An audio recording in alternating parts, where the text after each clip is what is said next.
And we are live. Actually, to be honest, if it was, I'd be like, nice. Fucking doing a little kinky stuff here.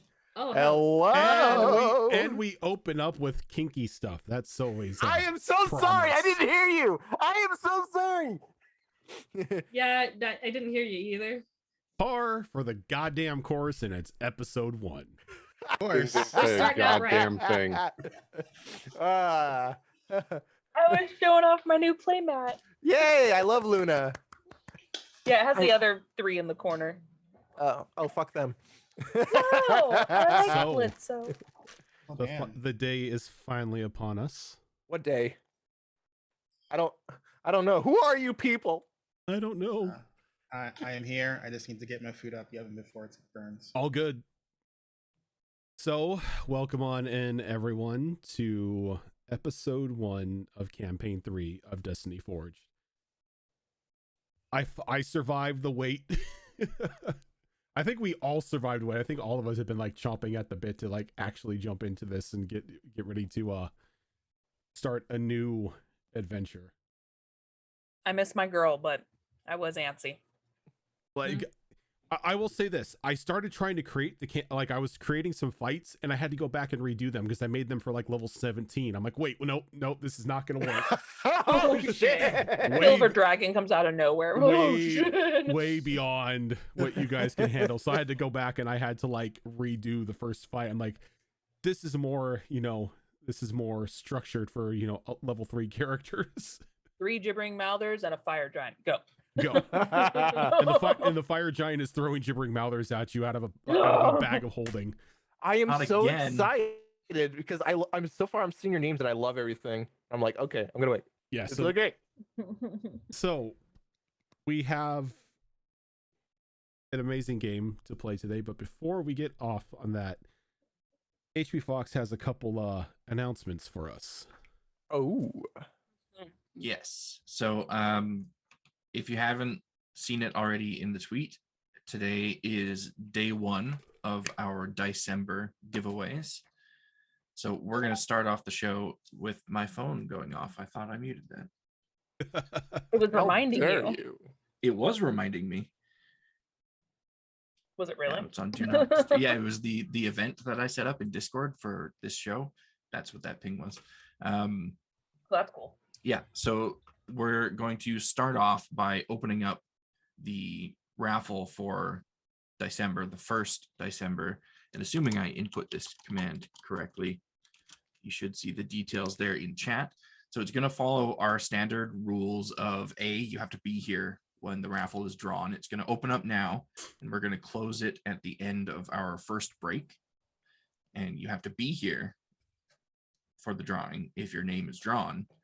You can't just enter and then go away and expect to still win, because you will have to tell us what it is that you won.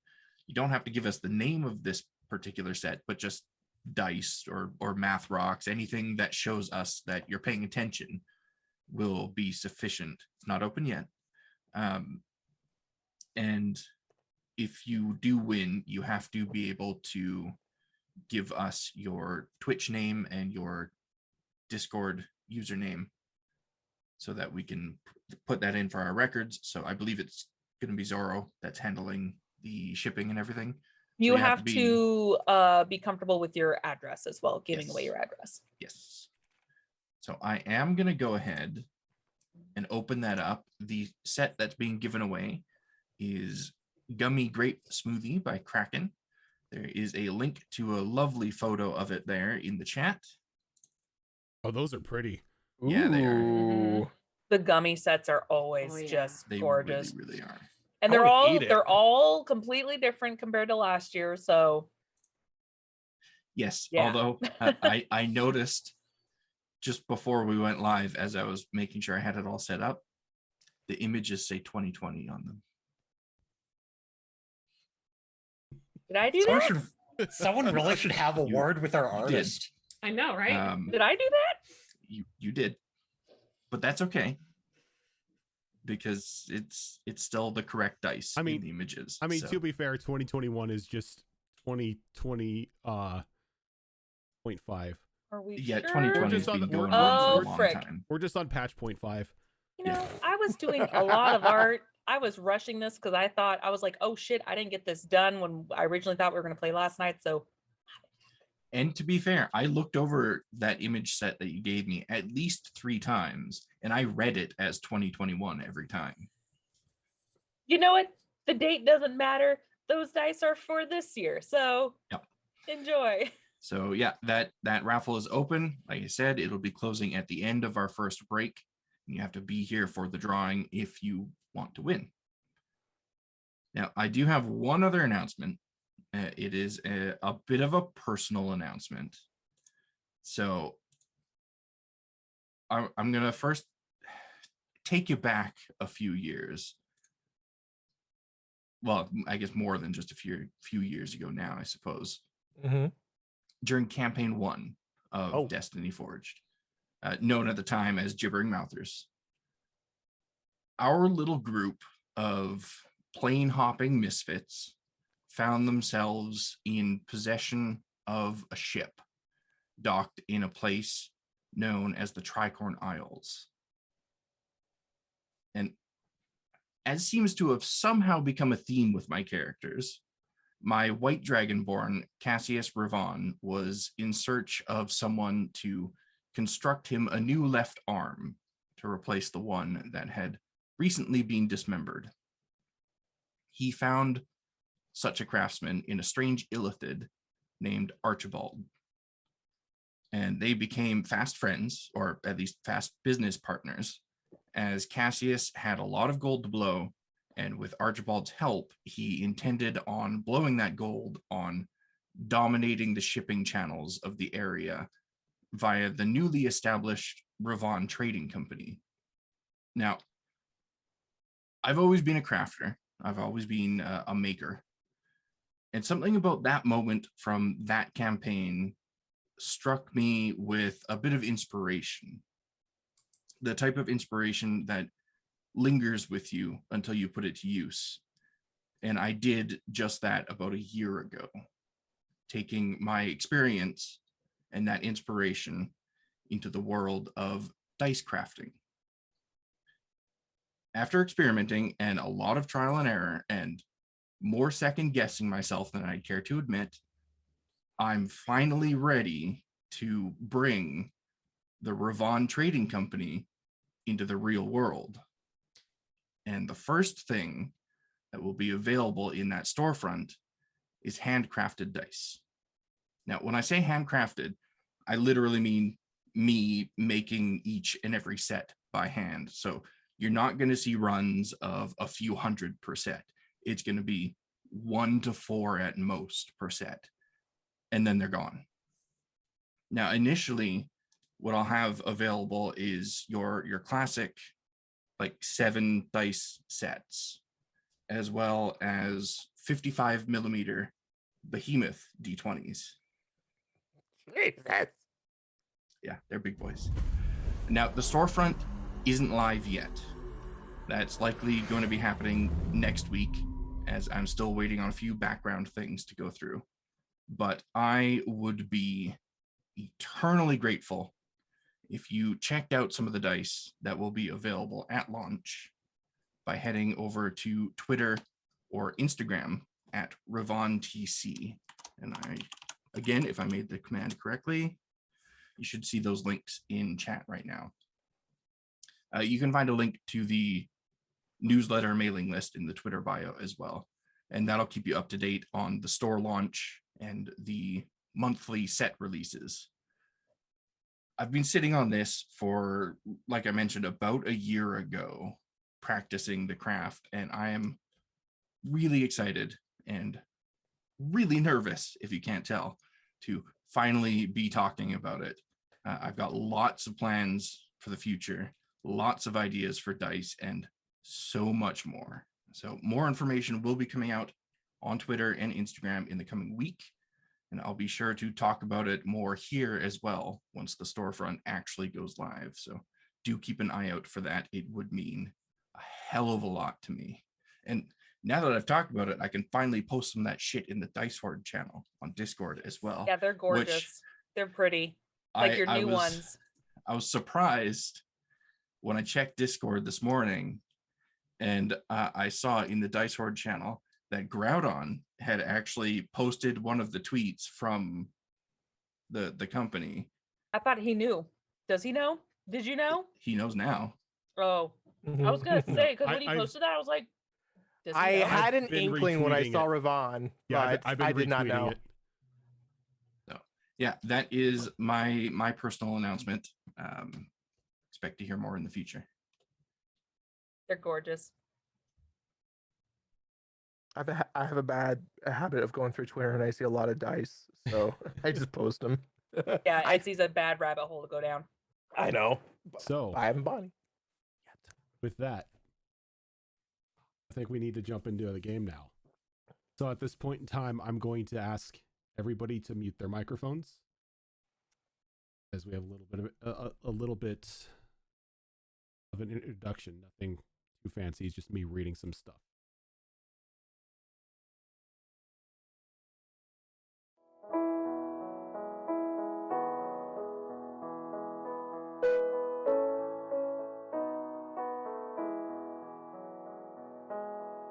So, everyone, I would like to welcome you to Odag, a land secluded far onto the northern continent of this world. A 3-month journey by sea from the land of Talandra. A land full of dangers, both natural and unnatural, where people hide away from the darkness and creatures it brings. Where magic is ridiculed and distrusted, where the word of the church is absolute, and all who live beyond its border wall, the sun's crest, are considered heathens not worth the assured protection of the morning Lord. But not all is lost for those who call home beyond the sun's crest. Large cities spread across the snow-covered land, providing shelter and protection for its peoples, much like the people our story begins with tonight. The year is now 60 AC, after continuance, in the freshly new Fourth Era. Today is the 28th day of Senerin. The first heavy snowfall of the winter season blankets the land. Odag's famous and deadly season is finally upon you. Spelling shorter days, longer nights, and cold enough to freeze a person solid.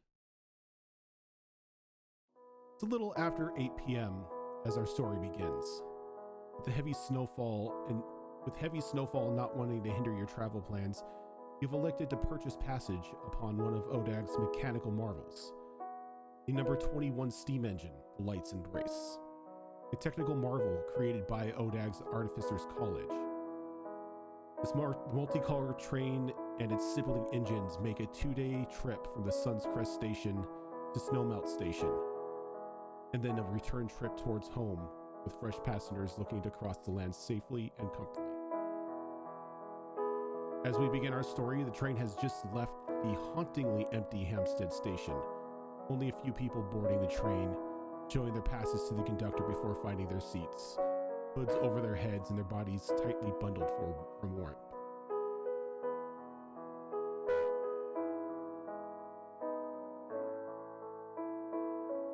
Let me turn the piano music down here for a moment, as it's a bit loud, I'm hearing.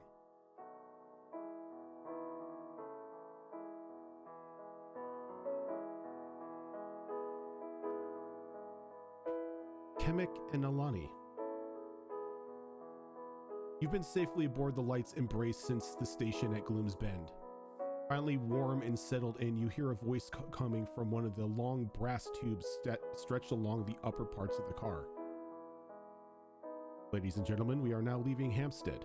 Next stop is Madtown. We're looking at a 4-hour trip. Settle in, folks. As a reminder, our food car is open all trip long, and we have winter blankets on purchase for 3 copper.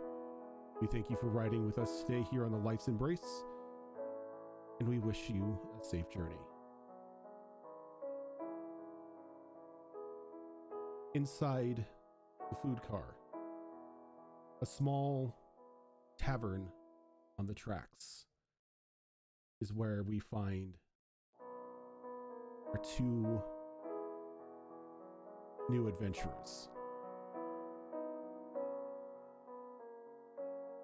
with an assured time of your arrival and a continued promise of food. Kemek, Nalani, the floor is yours. Do you like us to introduce our characters first? That would be nice. Okay. You want to go first, hon? Sure.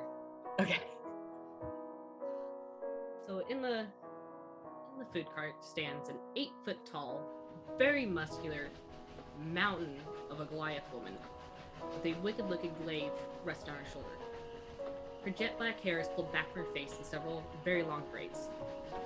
Her right eye is a vibrant golden honey brown, while the left is a bright blue. On her face, her tattoos consist of one set of loops that start above her eyes, wrap down to her eyes, and then cross to the outside of her jawline, starting and ending in the hairline. The second, smaller set of loops circles from just above her temple to below her ear, also starting and stopping in her hairline. She then has a stripe that goes from her bottom lip down the base of her throat with 2 vertical lines on the throat. All of her tattoos are symmetrical except for their color. The tattoos on the right side are a slightly darker golden brown, while the left side are black against her stone gray skin. Under her cold weather gear, she's wearing leathers in a very nomadic style, with a scale mail that looks like someone took the term breastplate a little too literally. She doesn't mind though, because it matches the rest of her clothing, which is designed to show off her muscles and tattoos as much as possible. She's probably looking a little bored right now. Sitting next to Nalani, you see a teal-colored goblin with cream vitiligo markings covering their whole body. Their nose is wide and flat, mouth long and closed. Head is shaved except for the center, where a thick, dark red mohawk trails down to the nape of the neck, 2 inches past even, give or take. Large, bright amber eyes shining as they just wait for the train. Several piercings on both sides of the ears and left brow glistening in the light. A small chunk of the right ear seems to be missing. They're wearing nothing but black with hints of olive green in an angled tunic, a black wrapped sash around the hip and pants, but the sleeve and pants seem to split, with the right side being a full sleeve and pant leg, while the left side seems to be no sleeve and more of a shorts look for the bottom. No shoes, but instead wears black foot wrappings, covered but the toes expose the long black nails, matching the long black fingernails. You can see more gold jewelry dripping from their belts and wrists as far as you can see. Their black cloak hangs at an angle, just like the tunic, layered in a way that would remind you of a black wing. Just peeking out from under the cloak, strapped to a harness, is a mahogany-colored book with gold trim, and perched on their shoulder, sitting quietly, is a raven with strange milky green eyes. When you take it all in, glancing up and down at this goblin, it's hard to tell if this goblin is male or female. They too look bored.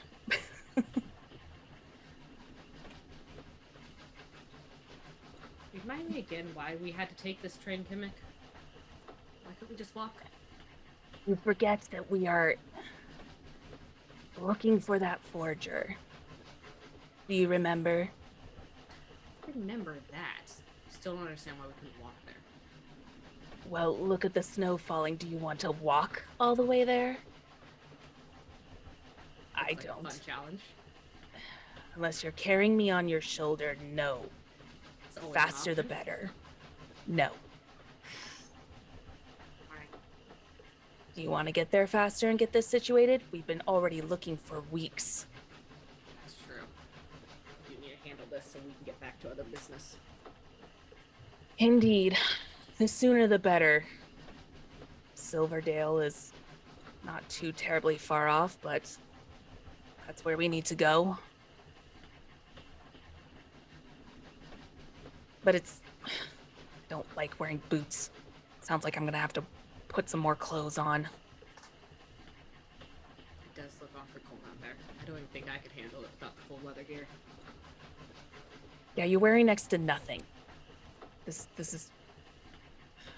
I'd say it's weird, but it's what you are, but it's still weird. Yeah. Can't hide all this good. Gonna roll their eyes. And as you roll your eyes, the food that you had previously ordered is delivered to your table along with your drinks. The waiter, the car waiter doesn't really say anything to you, just moves on after dropping off your food, heading towards the back, grabbing another plate or another tray, and begins to stack plates.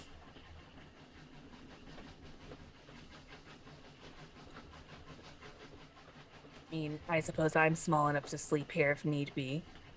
Will you be comfortable? I can sleep anywhere. You do have beds here. We do. Okay. Yeah, there are cars for people to retire to if they need like a place to sleep. Okay. It's nothing fancy. It's literally a bunch of cots on the floor, but Right. I just hope the cots aren't too small. Well, I'll fit on anything. Even if it's the floor, I don't care. The sooner the better we get this over, the better. I'm on edge. Why is that? Because we're getting closer to bigger cities. Bigger cities are dangerous. That's true, but they might have a better payout on the jobs. That's true. You have anything lined up? Not yet, but I'm hoping to make some connections when we get there. Well, the sooner we can make some coin, the better. This forger's probably not going to be cheap either. And they'll go ahead and they'll pick up some food off their plate and feed it to the raven on their shoulder and just kind of pecks at it. Does that thing have to be here? I didn't realize Moonin was making you uncomfortable. I don't want someone to see it. It's weird. You want me to relieve him.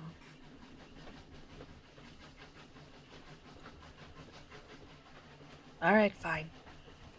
And we'll look at the raven and it'll hop down in the lap and we'll go to pet the raven, and as they pet it, it just turns into wisps of shadow and just disappears. can you go ahead and give me a sleight of hand roll? Yes. Oh god, He is in first roll trouble. of the campaign. No Oh god. pressure. But my sleight of hand's good. Ooh, okay, yeah. That is a 21. Okay. So you run your hand over the raven a couple times, and thankfully enough, this time when he kind of poofs out from like this little black wisp and everything, it's not too extravagant. You haven't really gotten it down from time to time he just makes a scene when he leaves. But it seems like at this point in time he's being nice to you, and he just leaves a little black poof. Satisfied. Yes. It looks just like a normal raven. I don't know why it makes you nervous. I have heard stories of people realizing what they are.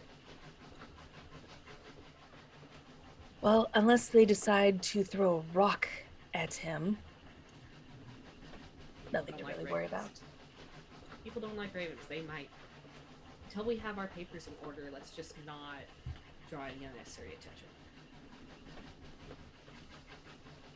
You wish. And What time as- of day is it right now? It's currently 8 o'clock at night. Okay, so it's like evening. Okay. Yeah. And as your conversation continues on about coin and a certain someone that you're looking for in Silverdale, the car waiter walks by you and delivers food to the table behind Milani. Mia. Is that how you pronounce the name? Is Mia or Maya? Or Mia. Mia. Your food is delivered.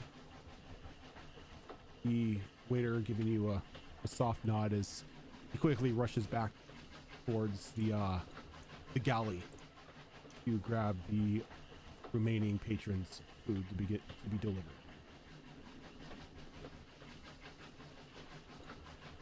Okay, I guess I will go ahead and describe my character then. Mia is slightly above average in height. She has pale skin, ashen gray shoulder-length hair, and ice blue eyes. She has purple spire-like markings around her eyes and on her forehead, and paints her pointed fingernails in the same shade. Often hidden beneath her hair, her short, pointed ears are indicative of someone of half-elven descent. Her layered outfit is mostly shades of purple and blue, and made for winter weather. Her jacket is thick and lined with off-white fur. She wears a tightly wrapped sash around her torso, attached to a leather harness from which hangs a dagger, a short sword, and a lantern. To match, she wears a wide-brimmed pointed hat, decorated with charms and baubles, which stays atop her head at all times. She can often be spotted smoking from a long wooden pipe.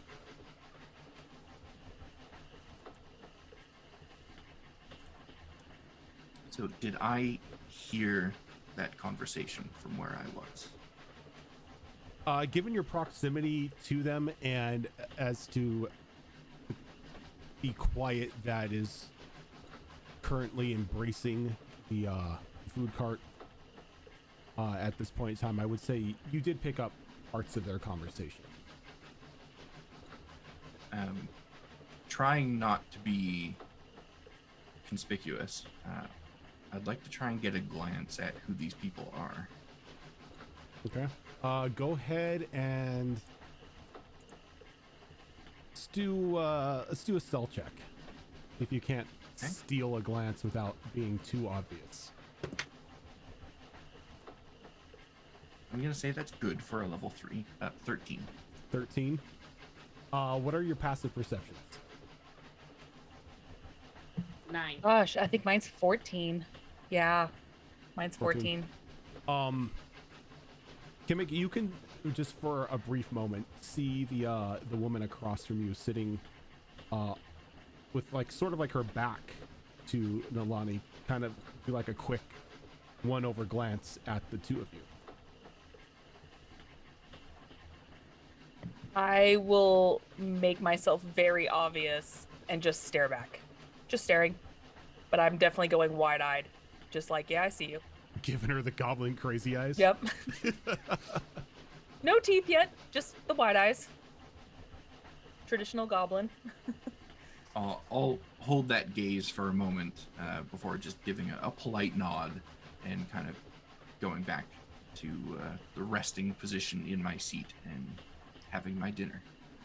Don't want to cause a scene. I was just curious. And after a few moments of them just kind of going back to their meal, Kemek will then just relax their eyes and go back to drinking. Okay. Nice. My food some more. Completely oblivious to what just happened. You've got a good meal and a hard drink in front of you. 100%. Talking loud enough for others to hear.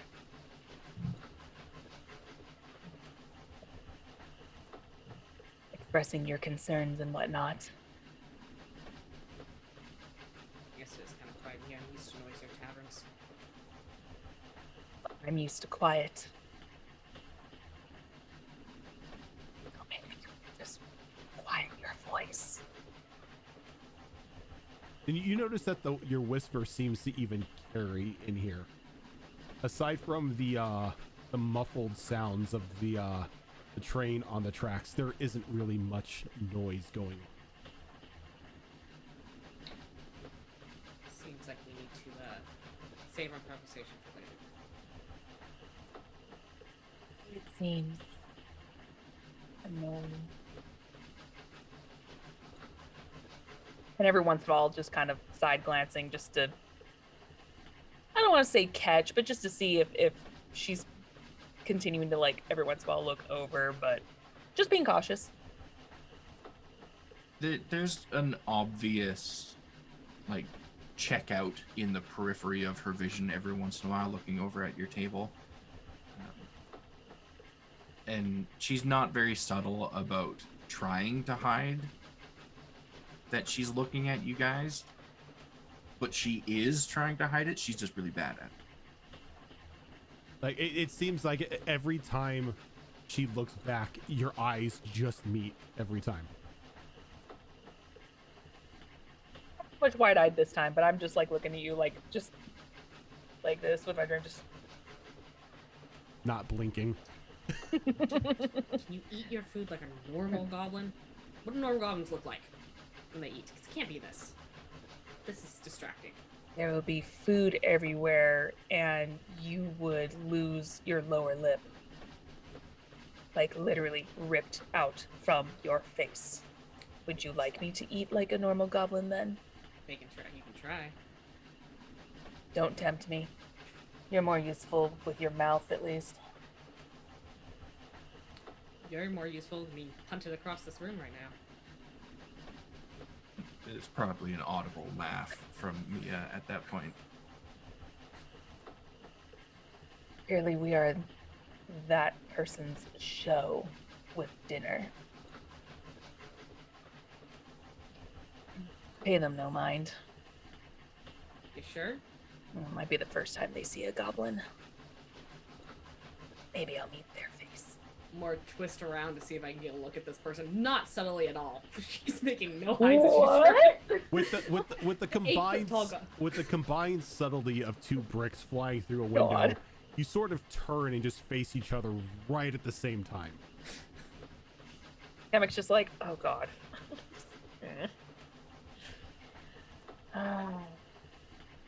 Hope you enjoy the show. Turn back around and eat. Subtle as a person. I think that's just going to continue until, I'm told off or something. But these are two very entertaining people on an otherwise very quiet train ride. Okay. And as this awkward Let's hold that to tell staring you off. contest is going on, the waiter comes back and delivers food to a woman sitting across the aisle from Kamek and Alani. Yuriko, your food is delivered, and your ears have caught a conversation that isn't really too subtle about the search for coin, continued adventure, and putting on a show.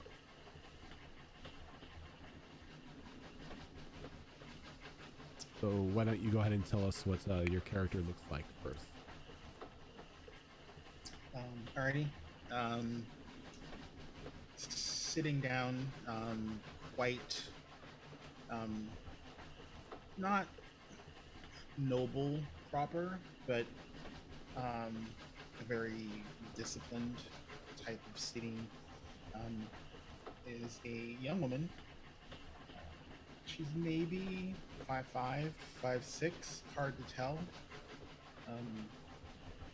She has a fox max tied to the side of her head. It's very elaborate. High points ears, orange markings, and a very shiny gold bell strapped to the side. She's wearing predominantly black and yellows, a floral print. Looks kind of like a robe if you don't really check and see what she's wearing. To her sides, she is armed.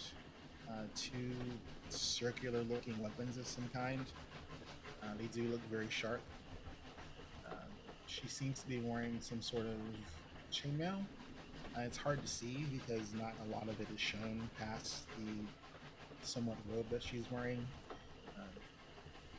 She wears her hair down and long, and she has silver bangs that are very prominent.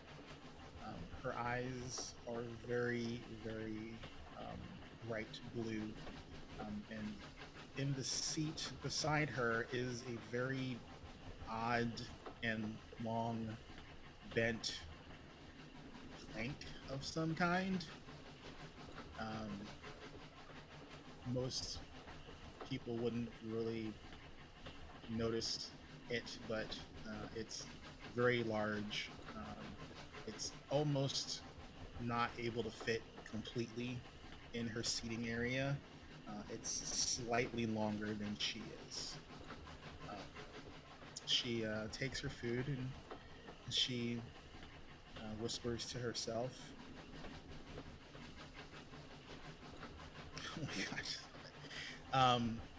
And she takes up these somewhat long sticks, and she basically, digs them into her food and is basically pressing and eating with these, long stick-like things. And she's listening to the conversation that's happening um, between the now three people near her, and she's trying to see if any of them are talking about anything specific. Um, Her interest is there. She's ignoring them for the most part, unless they actually mention something specific about where they're going to end up. You did catch the town name of Silverdale as where from the little goblin. What does she know of Silverdale, considering she hasn't really traveled this far south from where she lives? Silverdale is one of those towns that are known far and wide due to their contribution to the church. It is a rather large silver mining city. It is also where the Inquisition and Hunters Guilds and everything get their weapons, their silver weapons from. It's also home to an illustrious guild of silversmiths. It's also the final stop between what you all consider civilization and the sun's crest station that leads into morning glory. She is going to how are the seats arranged? Because train cars are kind of weird. Sometimes the seats are facing, sometimes they're not, depending on the style. So the car that you're in right now is a dining car. So think traditional diner-like setting, to where they've got the tables with the 4 seats and they're evenly spaced out. Then on the other side there's the 4-seated table evenly spaced out, and there's like a row in the center of the car for everyone to walk back and forth. So what she's gonna do is she's going to pull out a piece of parchment, and she's gonna pull out like some little bowls and basically what looks like a paintbrush, and she's going to basically pour a small bit of water on this like weird black charcoal like substance, and then she's going to pull her sleeve up, basically showing her full arm is basically covered in chainmail, just to keep her sleeve out the way. She just folds it back slightly, and then she basically just loads up the brush with ink, and then she starts writing down. She's actually jotting down notes of the conversation, and just marking Silverdale, potential guard digs. She's gonna make a note of the general description of the tall woman and the goblin, and she's also gonna make note of the what she presumes is some sort of scholar, just based on how the other woman is dressed. Just from stories, that's just how scholars tend to dress: weird long robes, pointy hats. The pipe is almost, in her mind from stories, a dead giveaway that she's some sort of learned person. and she's not making any. She's not hiding the fact that she's writing anything down. But if anyone is trying to see what she's writing, she's actually writing it. She's actually writing it in Infernal because she knows Infernal. So anyone who's looking at it is just gonna look like a bunch of weird symbols. Thankfully, nobody is within sight to see you writing an Infernal, because that could be a big alarm. Well, I mean, I figured It's so. Satan. Well, no. Wait, here's my logic behind it. She has a particular backstory why she knows Infernal. It's a Oh yeah, language- yeah, I got you. I'm just saying that it's probably a good thing that nobody's seeing her write in Infernal in public. Well, the thing is, I wanted to have her know how to write something that's kind of like kanji or katakana or hiragana. Yeah. And the only thing that, other than dwarven, which it's kind of like she just knows dwarven. Everyone knows dwarven. So I'm just like, nah, she knows Infernal, and and if someone picks up that she knows Infernal, she's like, well, I hunt demons. You can't rightly hunt demons if you don't know what they speak or how they write. So that's her out. If anyone is like, she writes in the devil tongue, But it's good because not a lot of people actually bother to learn Infernal, so it's a good language to write things in notes, which is her thinking about it. She hasn't really come across any issues with it yet, which is why she still does it as a kind of cipher. So, since you're not really making it a secret that you're taking notes, Kimmick, from just your every brief reprieve from staring down the strange woman across from Milani, you see somebody across the aisle from you every now and then stealing a glance and then jotting down something on parchment. I sigh and just kind of slink down a little bit in the seat. Apparently we're everyone's entertainment. Want me to take care of it then? I'm used to it. I don't know why we're so entertaining, but Which one is it? that one. I'm more stand up and with the celly, as you said, the celly have 2 bricks in the window, stomp my way over to the table of the one that you can point at. I can still sit there, just drinking from the teacup, whatever. Just nah. And then I'm more set my hand on the table in front of where she's writing. Lean down in. It seems that she's probably pretty far away from my face. You have a problem with my friend? What makes you think I have a problem with your friend? She says you've been staring at her. Well, there's not much else to stare at in this car. Quit staring at her. Well, stop looking so interesting. We're not here for your entertainment. No, I didn't say you were. Then mind your own damn business. I am minding my own business. You might want to keep your conversation a little bit to yourself, though. Are you mercenaries? What we are is none of your business.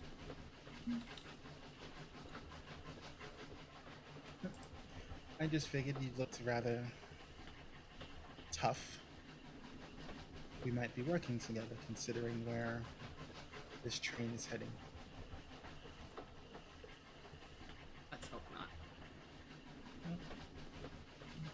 It's a shame. You look like someone who'd be worthy in combat.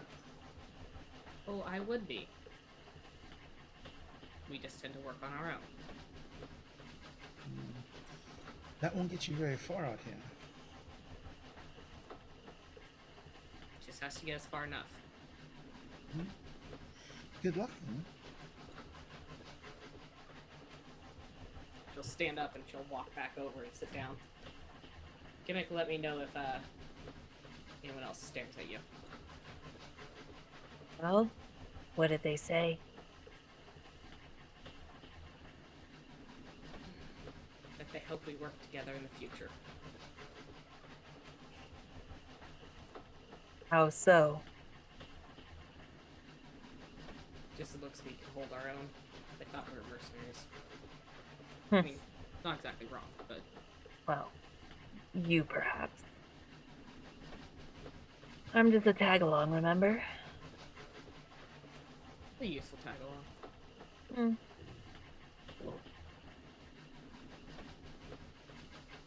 At this point, I'm gonna stop looking at those two because I don't want to attract the ire of the Goliath. Stop looking at me unless you want me to rip your eyes out. You're like, oh shit, she got up. Oh god. Oh god. Oh God, she's big. So Rojan, That's what she said. is so how wide are is it like a skinny train, like a wide train? Did the church go cheap on the metal? The train car itself is about 25 feet wide. That is wide. And then in length from door to door, it's about 70 feet. Oh damn. So no, they did not. The church and the Artificer's Guild did not skimp out when they made these things. These are pretty much luxury line trains. It's like a double wide New York like fucking train car. Like, so when she finishes eating, she's gonna take the large plank of wood that she has next to her, and she's gonna rest it on the table, and then slowly she's basically going to start pulling out of her pack her Kodo kit, and she's basically has these leather straps that have bridges bound to them. So she straps them on either side, and then she basically literally starts stringing this thing like it's a giant harp. And, I forgot you turned it into an instrument too. You let me, sir. I know. Let me. I forgot. I asked you if I could do it, and you said yes. Yeah, I'm fine with it. I just forgot you. That's what you were doing with it too. And she takes out these little wishbone-looking stems, and she basically positions them in different parts under the strings. And she just spends a few minutes just setting up different tensions and plucking to get the right tone that she's listening for. And then, considering it's a 4-hour drive, ride on the train, she just basically, once she has it set up, she just starts playing travel music. Go ahead and give me a performance roll. Right. I use my tool bonus instead? What's your tool bonus? Or what Plus tool?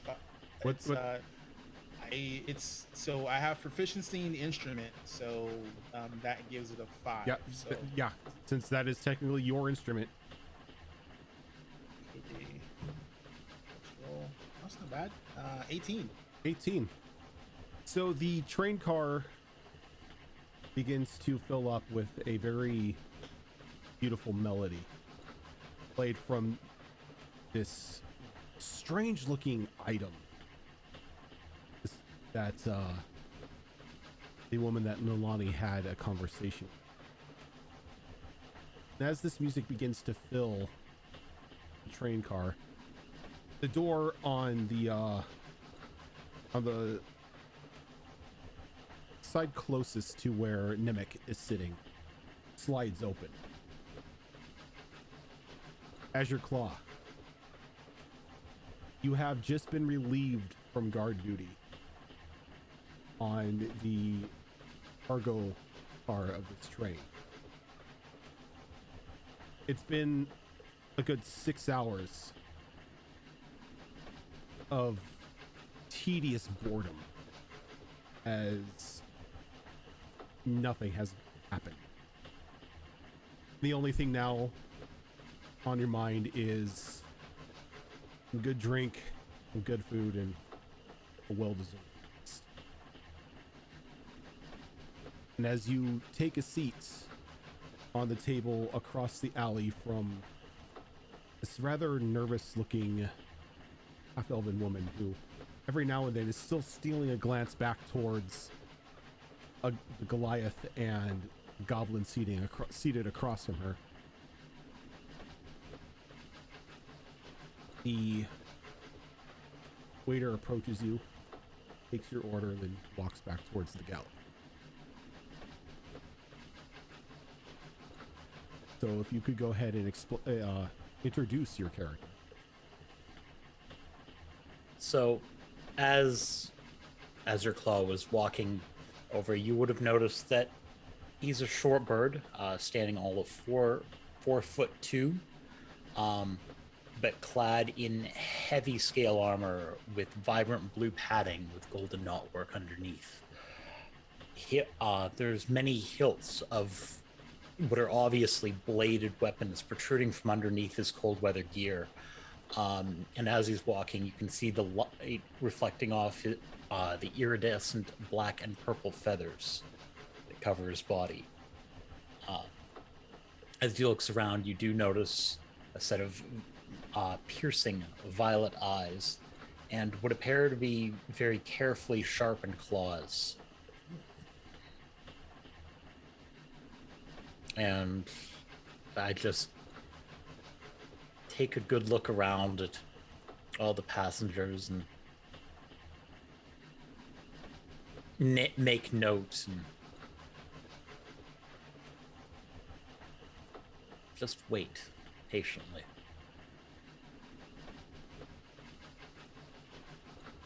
As the rest of you see this short in stature, yet rather intimidating looking Ravenfolk take his seat and order his food,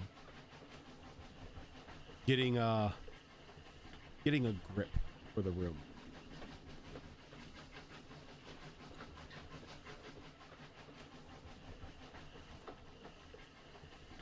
A few moments later, as you claw, your food arrives. As there's a bit of a jolt in the train for just a brief second.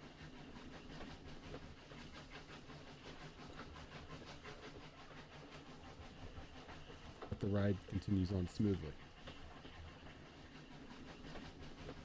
Out the window, see if there was anything that maybe was hit or on the tracks. About to say the same thing. As Yep.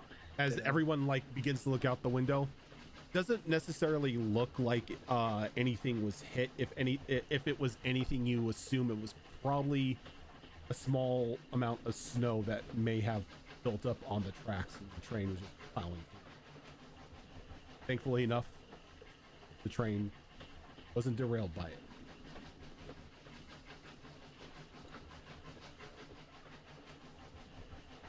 But the rest of the ride is not bumpy.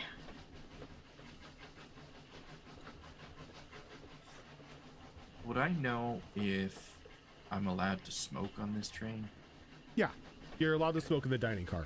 You're already doing it. Well, not yet. I had the pipe out, Illegal. but it wasn't lit yet. Right. But now I will pull out my herbalism kit and put something together, stuff it in the pipe, and light it up.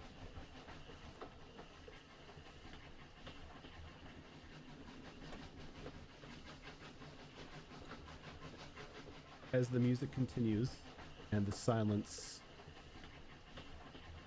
sort of begins to be driven away, all of you enjoying your meals and a nice smoke, the door on the opposite end opens. Alistair, after Yes? settling into your private car, you've decided to come down to the dining car in order to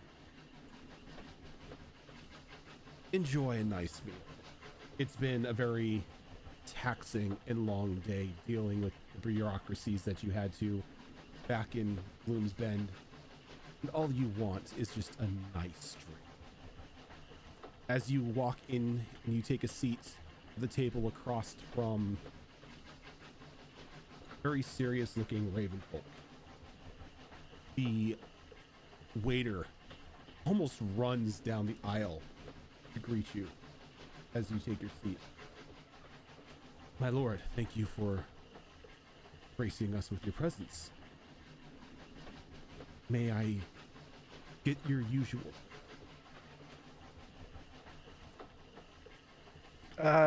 He just pretty much nods, doesn't say anything yet. So Alistair is wearing a fine black gentleman's coat. By the way, he is a gem dragonborn, more of a dark color themed onyx. Looks more purplish. In the photo there, it looks like he's got constellations. It's not. It's just he looks very rugged and polished.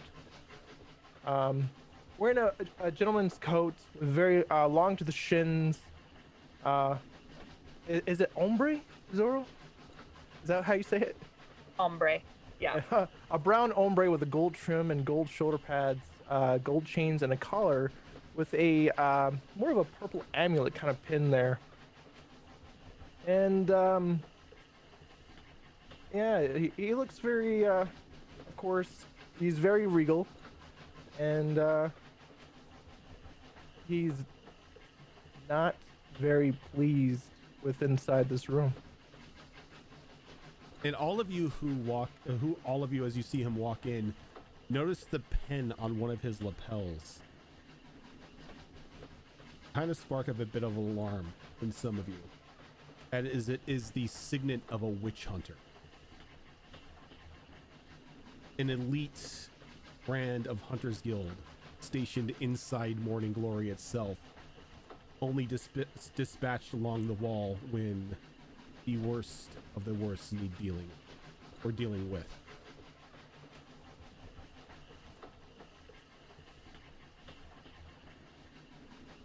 It takes but a few moments before your food is hastily delivered and the waiter excuses himself. Before the waiter excuses himself, I'm gonna flag him down. Yes, ma'am. This was quite nice, but I think I'm done. Where should I retire to? What sort of passage did you purchase? Nothing fancy, I'm afraid.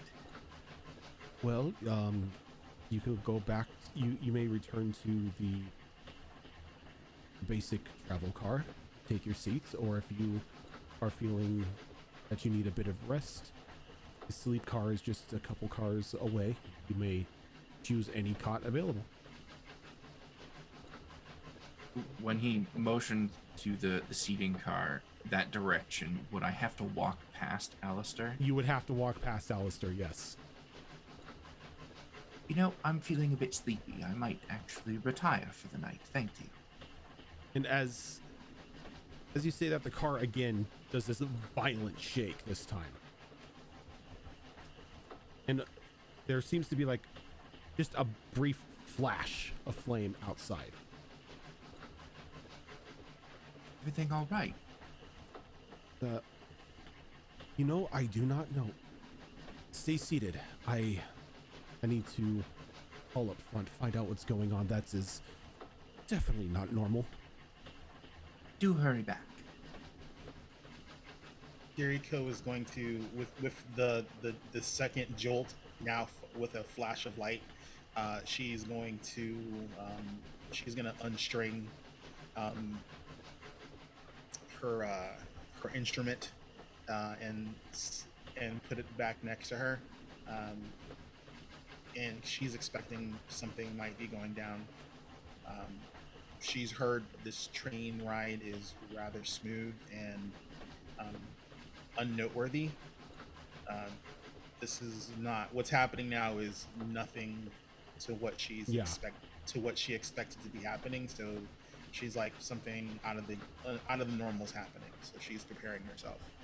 And as the second jolt kind of shocks everyone.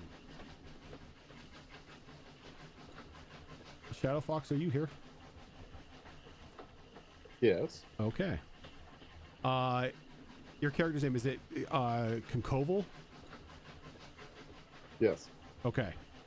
So Concoval, unlike everybody else who has purchased travel upon the train, you are currently freezing and clinging for life upon the top of one of its cars.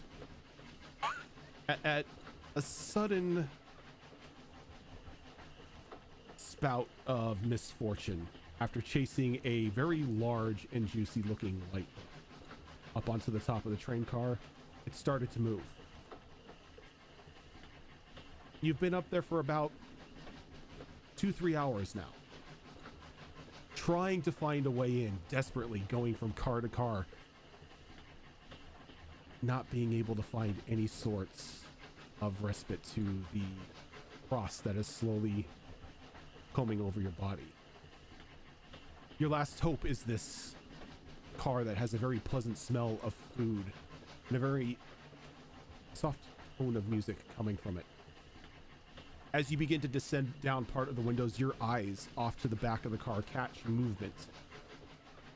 Two figures jumping down in between the last two cars. Even though your curiosity is piqued, your means for survival takes more of a precedent. As you look inside one of the rooms, one of the windows, you begin to slap on it desperately as it finally pops open and you're able to roll out onto a table.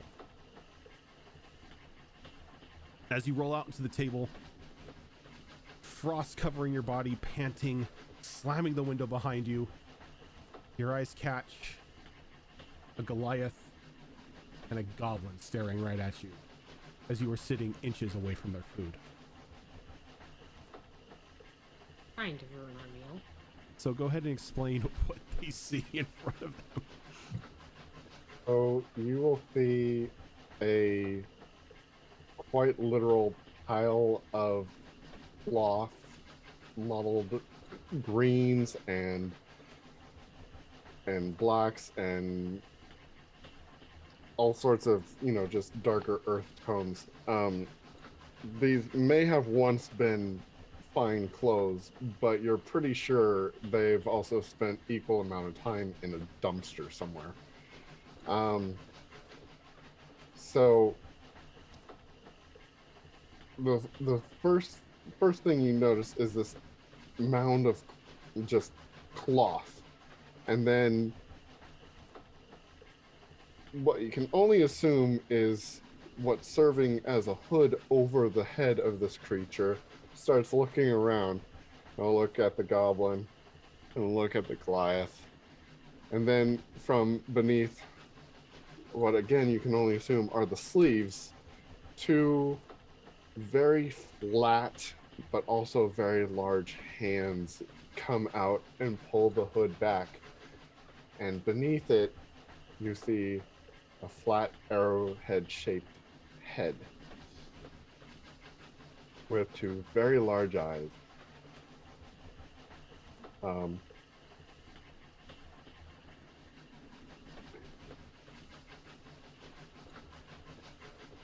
So he'll look up at you, and please excuse me, I'm a bit nervous about the voice, but we'll try this. Sorry. Motherfucker.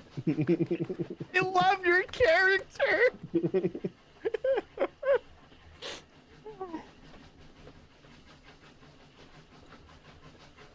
Did not mean to disturb. I come in the window. On earth are you doing out there in the cold? I was hunting. Then the train started moving.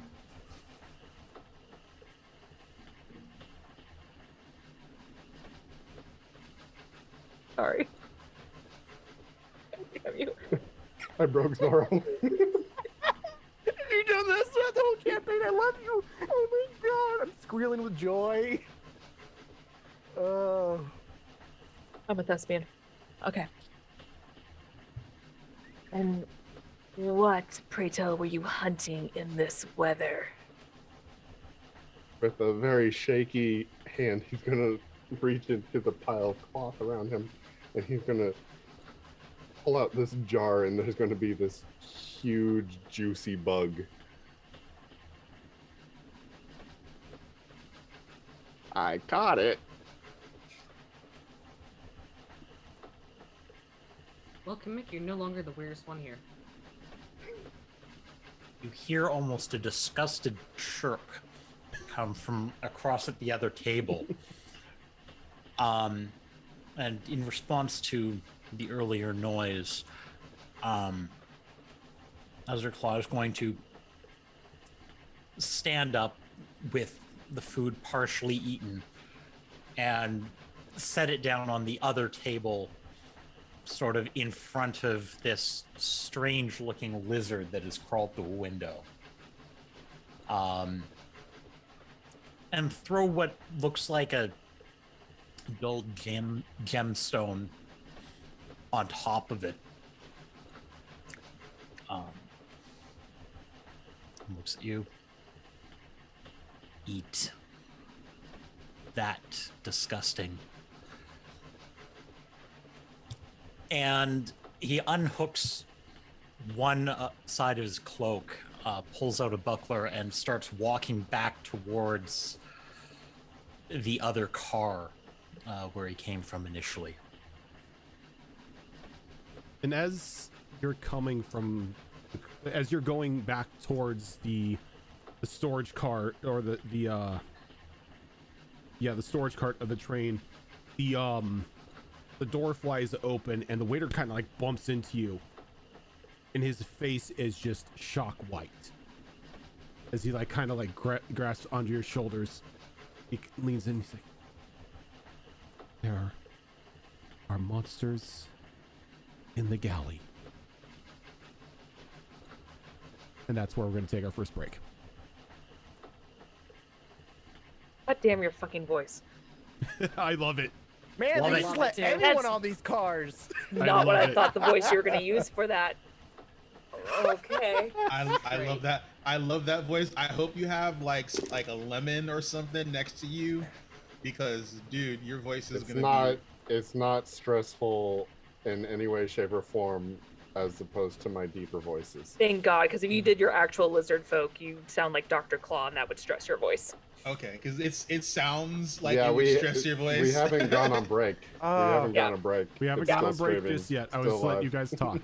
So we're Sorry. gonna take a quick 5-minute break here. Get up, stretch your legs. While we're on break, the December giveaway for the first pair of dice is still open. And we will be giving it away. What do we say at the end of the first break? Yeah, we will close the raffle at the end of the first break once we come back, and then we will draw a winner then. Yep. So if you guys haven't yet, type in ! giveaway to enter in for a chance to win a wonderful set of dice. ! December. Exclamation mark December. I saw a giveaway up there. And we will be right back.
And we are back.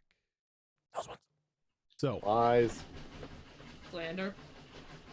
Azure Claw, after the waiter sort of, We have a giveaway to That's conclude right. real quick. the waiter is giving the dice away. Okay, we do Yes, it. he We is. do it like once a year, so it's all good. Yeah. So everyone has, like, let's say 20 more seconds to get into this raffle by typing !Dicember before I close it up and draw a winner. And reminder to those paying attention, you do have to tell us what it is that you won if your name is drawn. We've got 10 more seconds left here. I know there's a delay on Twitch, so got to give it a little bit of time. And we're closed. So, J-Meister, do tell us, what did you win?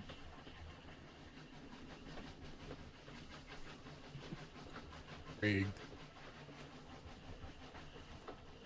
Dice. All right. Yay! Lucky winner number 1 in our Dicember giveaways. I already know what your Twitch username is and what your Discord username is, so you don't have to give it to me. I'll put it on our little spreadsheet here, and Zorro will reach out to you when it is time to sort out all the shipping and stuff for these dice. So congratulations, J-Meister. Those that entered and did not win, don't worry, you will have plenty of other opportunities during every show that we do on this channel during the month of December. 16 answers. Yeah, the follower thing is broken. He is a follower. Okay. Yeah, bots being Well, dumb. sometimes Twitch does that too. We're just randomly out of the blue. It's just like you're unfollowing people now because I'll go to people's streams and be like, oh fuck, I am a follower. Why is it? So even if it wasn't, we love you, G-Meister. You'll be here a long Merchant, time. I had a quick question. I know we've probably gone over it. Bucklers. They are 1 AC, as always. Can be attached to the wrist. Okay, so they do. I can just wear it on the wrist. Now, if I'm using two-handed, does it still count, or only when I drop it one-handed? Nope, still counts because it is on your Okay. wrist. You don't have to use it to hold. Okay. You don't have to use your Good hand enough. to hold it. That's what Saria had. She had a buckler shield. J-Meister, I don't think I still have your address. If we saved her, yeah. I don't save people's addresses. It's like as soon as I got that and sent the information forward, I just deleted it. We So- don't stop here on the channel. Only on Twitter. Only on Twitter. So after the waiter gives the information to Azure Claw, those who are at the table, actually, you know what? Let me bring it up on a map here. Like the fact that we've got a map This already, map. that concerns me. Map for a map. Oh, what? Oh, hey! I gotta zoom out. I gotta zoom in. Oh, Jesus, that's wow, that's a lot.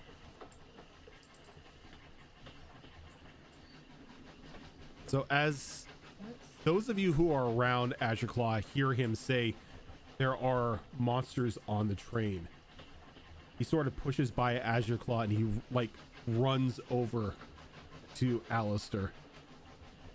My lord, I do not wish to interrupt your meal, but there is an urgent matter. Somehow monsters have gotten on board. A couple lichens. They're in the galley. Well, it looks like it's time to go to work. Yes, I love the voice.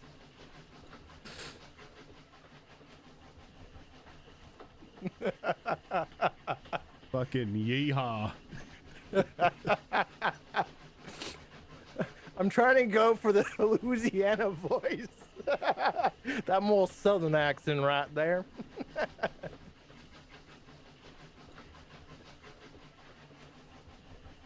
So, give me one moment here. I've got to grab information from other parts on the car. love this fucking game. All right. So, if you can all do me a favor Roll initiative. and roll initiative. Is that how we're starting this? Okay. Some of us are so screwed. Oh, you're real close to that door there. Fuck this shit, I'm out.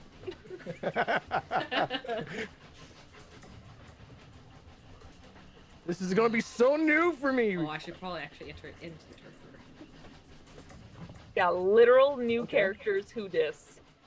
Okay. Just goblin your way under the table and run. Goblin your way onto my shoulders and you're fine. Just hide behind my back. Oh god, oh god. 8 foot oh tall god. wall of muscle for you. Oh thank god.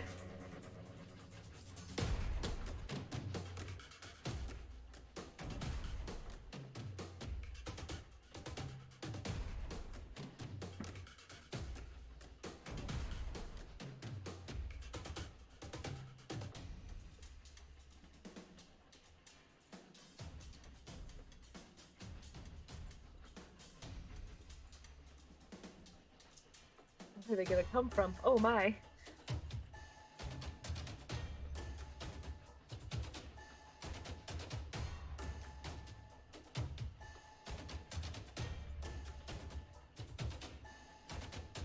Okay.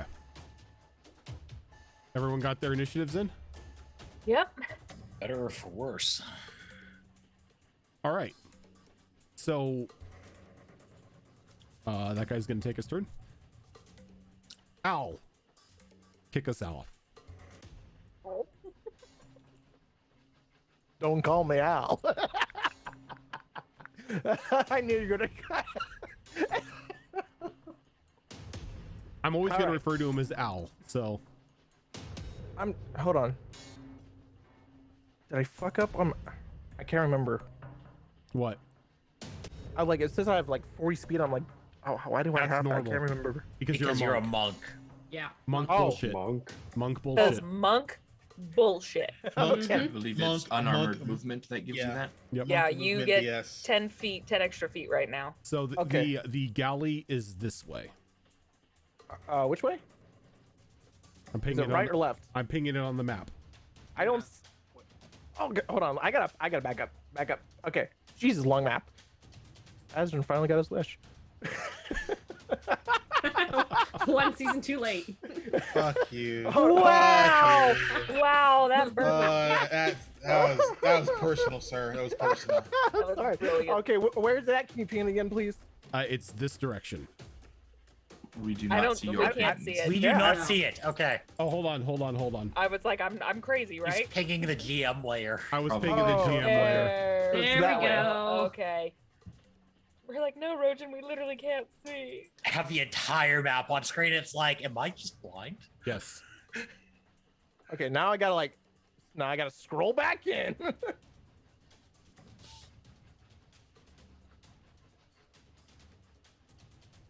All right. So Al is gonna go ahead and move his full 40. So stop it. Ow. 5. How tall are the cars, by the way? The tip of the car is about 10 feet. Okay. So he's gonna move there, and as he's passing, the wonderful heathens on board. You don't know what we are. You don't have proof? That's true, and he's just gonna be like, stand aside unless you're gonna get killed.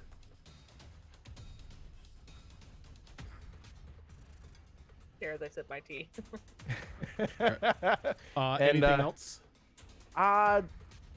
Just hold action until Okay. something bursts through that door. So that guy's gonna take his turn. Nalani.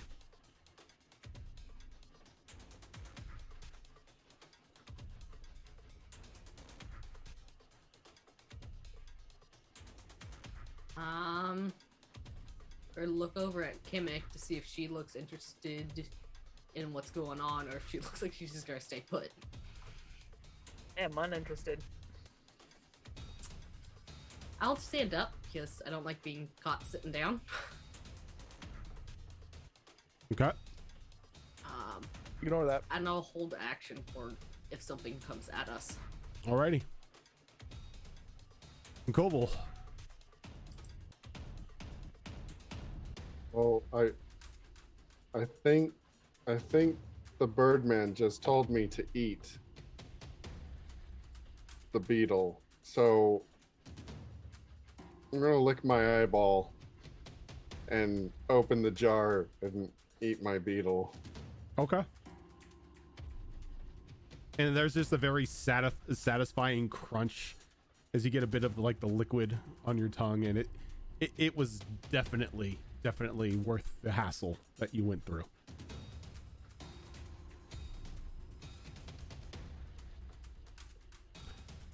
Mia. I'm going to take the advice of the man that appears to be in charge and get away from him. What's your passive perception? 9. Never mind. No. Oh no. Yes, Of us. that's all I'm gonna do. I'm a pedestrian, so I'm staying out of this. Right. Here comes me, about to solo, bitch. Kemek. Kamek will be aware of their surrounding, but just as a precaution, they'll go ahead and they'll just take out a dagger and just play with it, like kind of picking at the food and just playing with it. That way, at least just something on them, just in case. But watching. All right. Kemek, what is your passive perception is 14, 14, right? yeah. 14. You notice like a small glint of light coming from outside the cart down this way.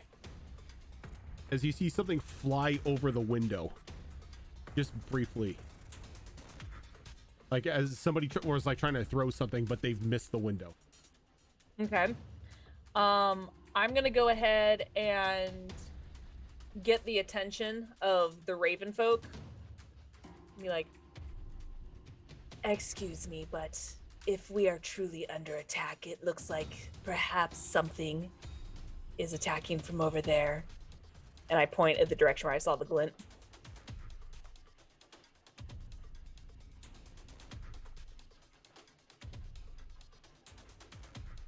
Azure Claw. Oh, he was next. I didn't even pay attention. I was like, he's I'm a going guard. to snap my head sideways to look at the large Goliath woman. Point to the window. Watch.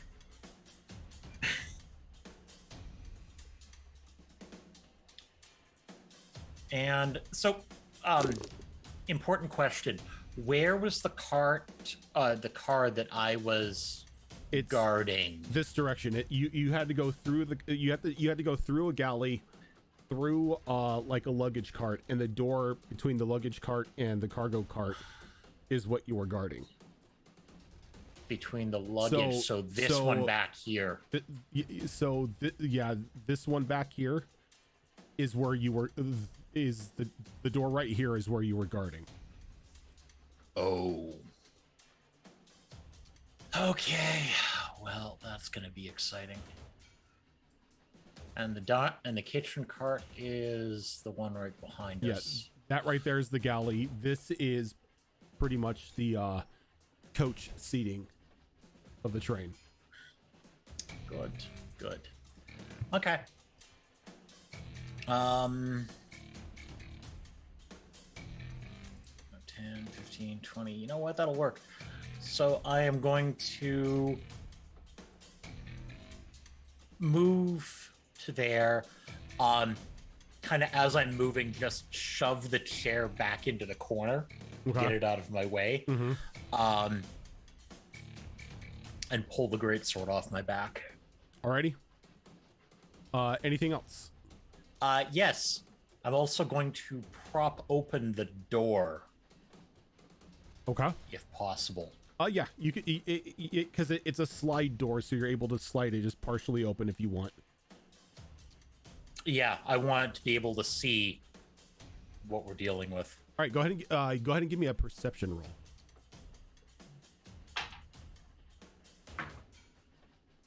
Dice, you're failing me. It's a 9. A 9. So this gentleman here isn't necessarily hiding at all, and you can see this bipedal, almost jackal-like creature, like grabbing a handful of like raw meat and just shoving it into his mouth. In his other hand is like a very almost well taken care of scimitar, but he doesn't seem to notice you peeking in on him, as he just seems to be helping himself to the galley at the moment. That problem.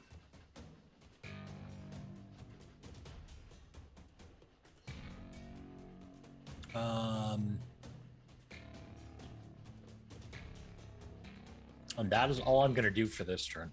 Okay. So I would have said that loud enough that everyone else could have heard. You've heard that problem? That problem. Okay. So the jackal-ware that you've seen is still continuing to help himself, but moving across the alley down here, like almost not even caring, reaching into a pot of water, you see it pull out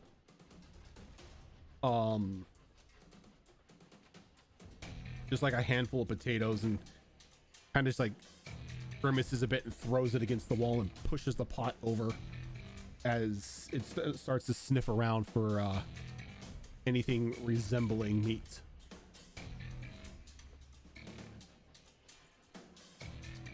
Yuriko.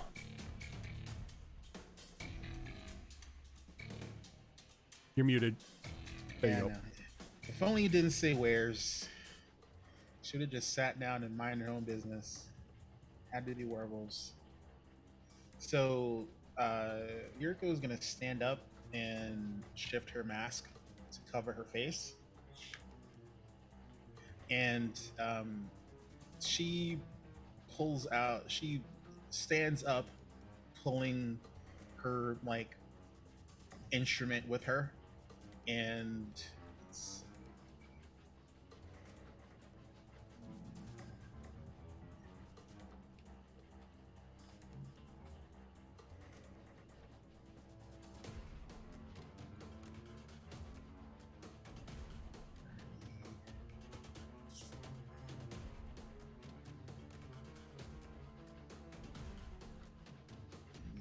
anything from there because that corner is in the way.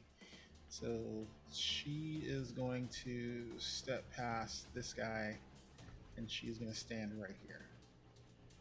Okay. When you go into there and you slip into the lavatory, can you give me a stealth roll? Sure.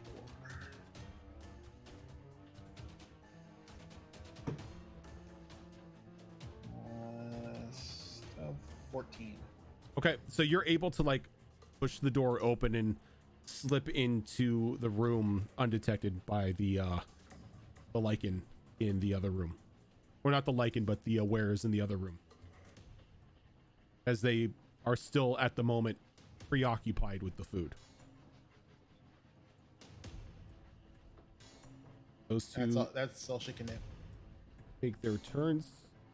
So at 20 here.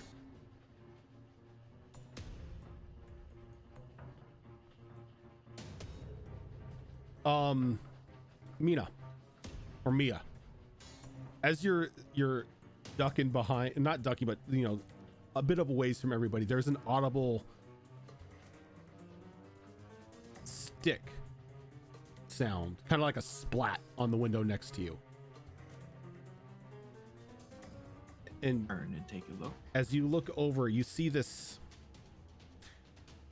gray lump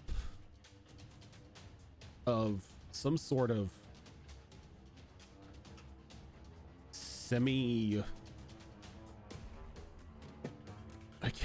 How would I describe this? I don't want to say semi-wet. That's not what I mean. It's like clay. Moist. It's like Molder's clay. Glistening. Thank you. But it's sticking to the window, and you see just a very brief glimpse of what looks to be like a red gem stuck inside of it.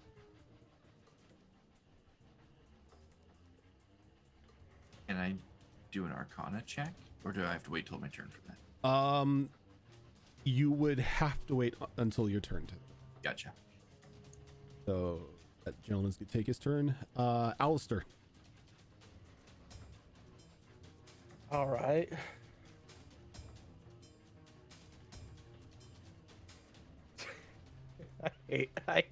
I hate my life. All right.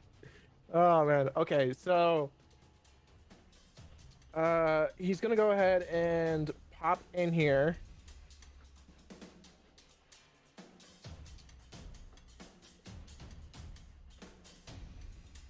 Let me see for a moment. I need to. I'm rolling to see if they still don't notice. Oh, they're about to notice here in a second.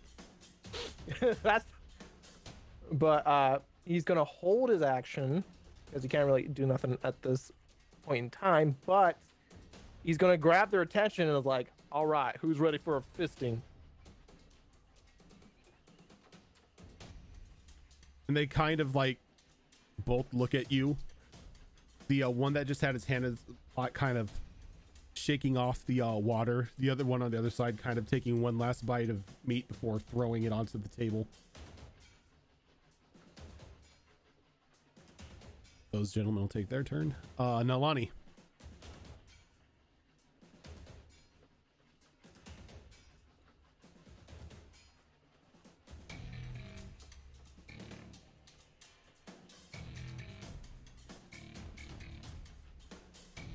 You're muted. The Dragonborn seemed capable.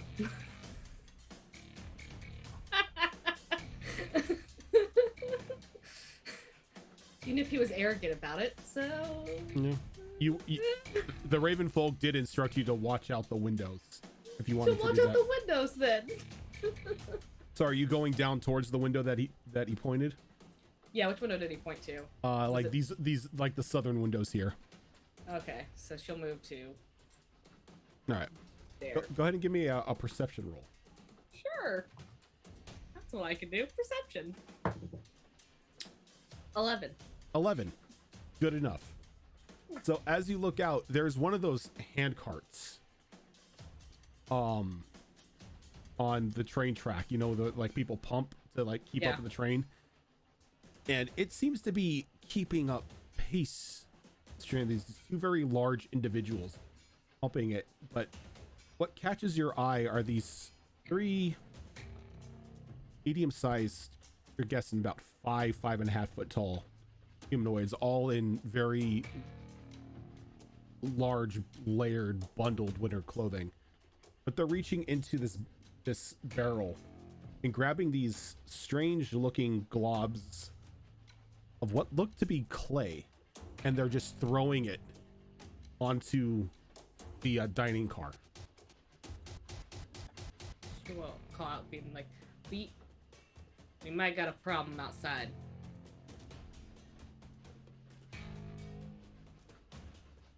And she'll still hold action in case something comes into the cart.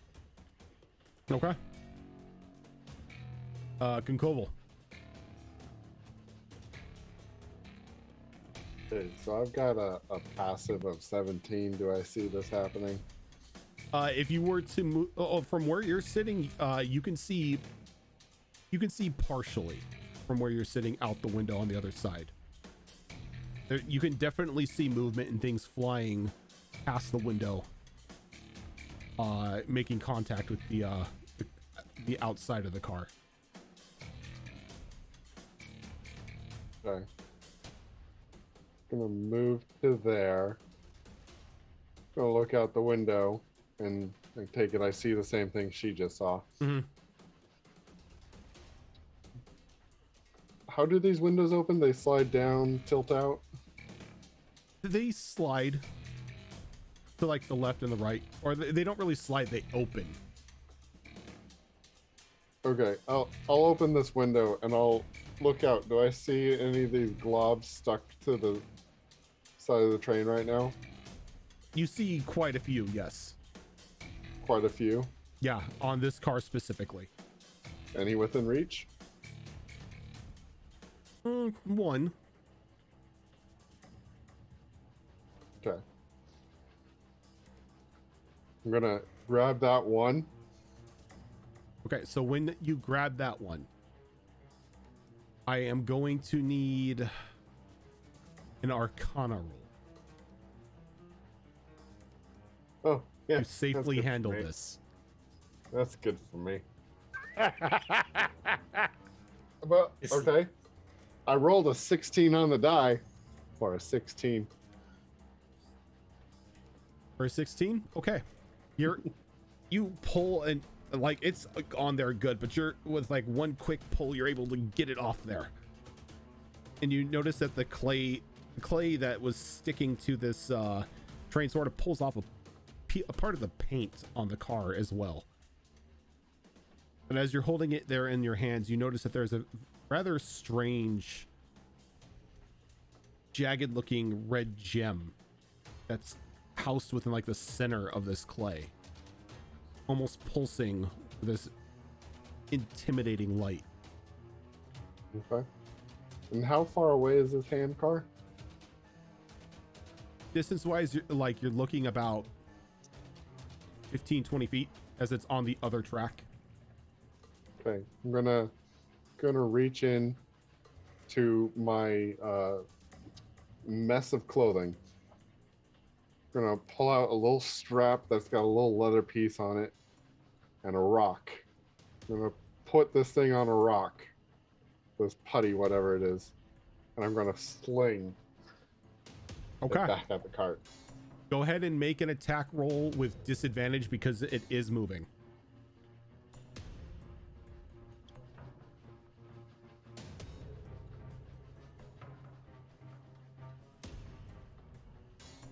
Hey, well, pretty decent.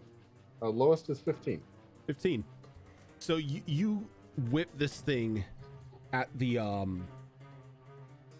cart across from you, but it's just because of the speed that you're traveling and the speed it's traveling, it goes behind it a bit and hits off about 5 feet off the track, and as soon as it does, it just explodes in just a small fireball.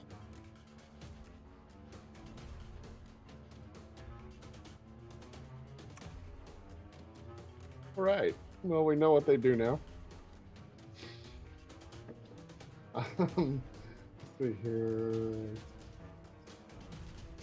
It almost reminds you of the fireball, like the burst of fire that you saw outside of the other side of the cart the last time that it shook. Okay. I will look over at the Goliath lady, who is still probably taller than me, even though I'm standing up on a table next to her. I go now. All I hear is speak and spell. My childhood is coming back to haunt me years later. The cow says moo. Y'all mom. And that's my turn. Okay. Mia. I would like to attempt that Arcana to see if I know what these gems are. Go right ahead. It's a high roll. That's a 23. Very nice. Moist. So,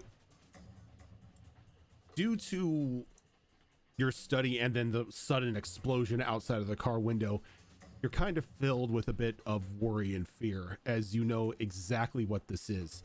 It's something that's started to make a name for itself on Odag. Something that was discovered recently near snowmelts. After the church had investigated and stuff, as well as the artificers, it's been come to known as coalesced mana crystals. Pure, unstable, arcane energy. Okay. I'm going to look back at everyone else and just call out, the lizard's got it right. It may be getting very cold in here very quickly. Stay away from the walls. I'm going to move over to the doorway here of the lavatory, it looks like, and just kind of brace myself. Okay. Kemek. Oh, so much I want to do. What should I? Okay, so hearing that, you know what, just for sake of my surroundings, they're gonna go ahead and pop over here, just scooch over in the booth and see if they see anything out on this end and see if they're being flanked. On that end, no. On that end, No. It's just terrain passing by you. Okay. Is there anyone else in this cart aside from just the 5 of us in here, as far as other passengers? The waiter. The waiter. Okay. And it looks like he's currently fiddling with something near the door to to this side of the train. Like he's panicked, or he's pulling something out? It looks like he's trying to unlock something, like a little side panel next to the door.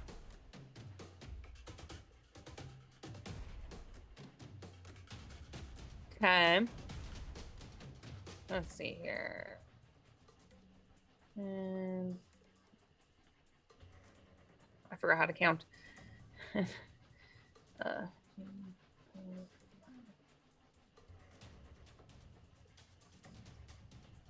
know what? Yeah, I'll just go over here. So I'll just kind of, because of hearing the warning, I want to stay on this side, but I'm going to start slowly making my way over here. Actually, you know what? I could probably dash. So I'll be right here. Okay. While I go investigate that. And then as they're walking by, they're just gonna kind of just say, not really shouting out, but just kind of loud enough for Nalani to hear, and just be like, I would heed her warning just in case, Nalani. As I'm just strutting by. Okay. And that's my turn. Azure Claw.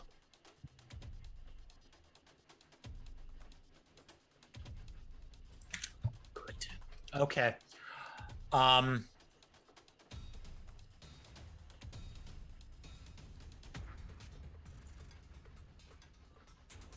Yeah, okay.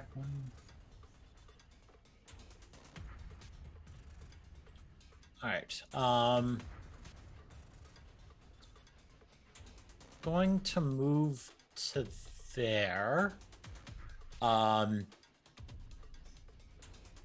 as I'm doing so, I have dropping my greatsword just to my offhand to hold, pulling one of the javelins off my back and throwing it at this boy as I'm walking towards him.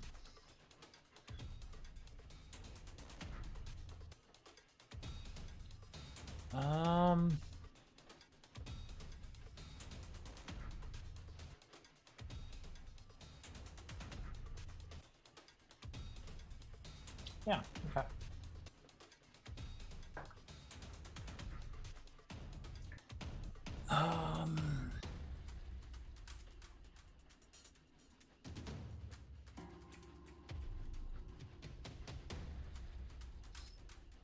You know what?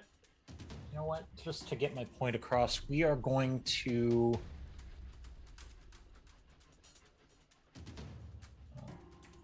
burn one of those.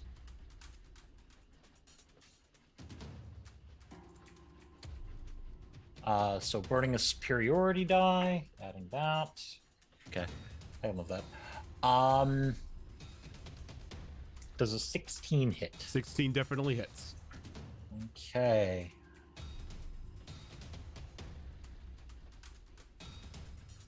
And that is a new weapons. Who dis?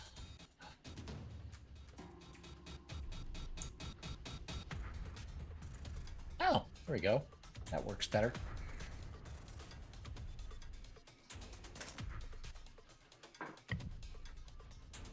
Not great. 5 damage. All right, and as you throw your javelin, it just pierces this thing in the chest, just pins it to the countertop behind it as it goes limp. And putting the great sword back in both hands. And that is going to be it. All right. Good form.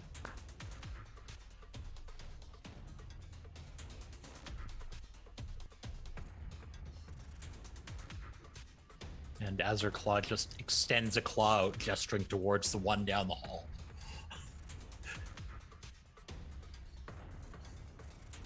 Okay, so it stands there for a moment and it looks directly at Alistair with his eyes flashing. I need a wisdom saving throw from you. Wisdom? Oh, great. I love those. I should be fine, hopefully. It's a wisdom save, right? Wisdom save. Okay. Does a 15 help? 15 resists it. Okay. As his eyes just flash for a moment and you feel a little drowsy, but you're able to shake it off. Yuriko. Okay. Bum, bum, bum. So let's see.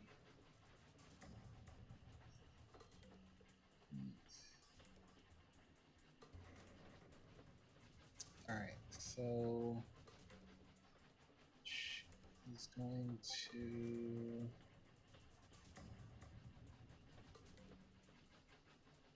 He's. I'm gonna have to learn all of this. Okay. Let's see.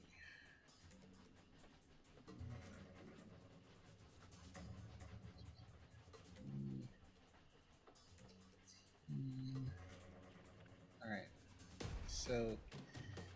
So she's like running down the hallway, and then the end of her movement is here. And when she gets there, like everyone in the cart sees her basically take this giant bent plank and hurl it at this guy.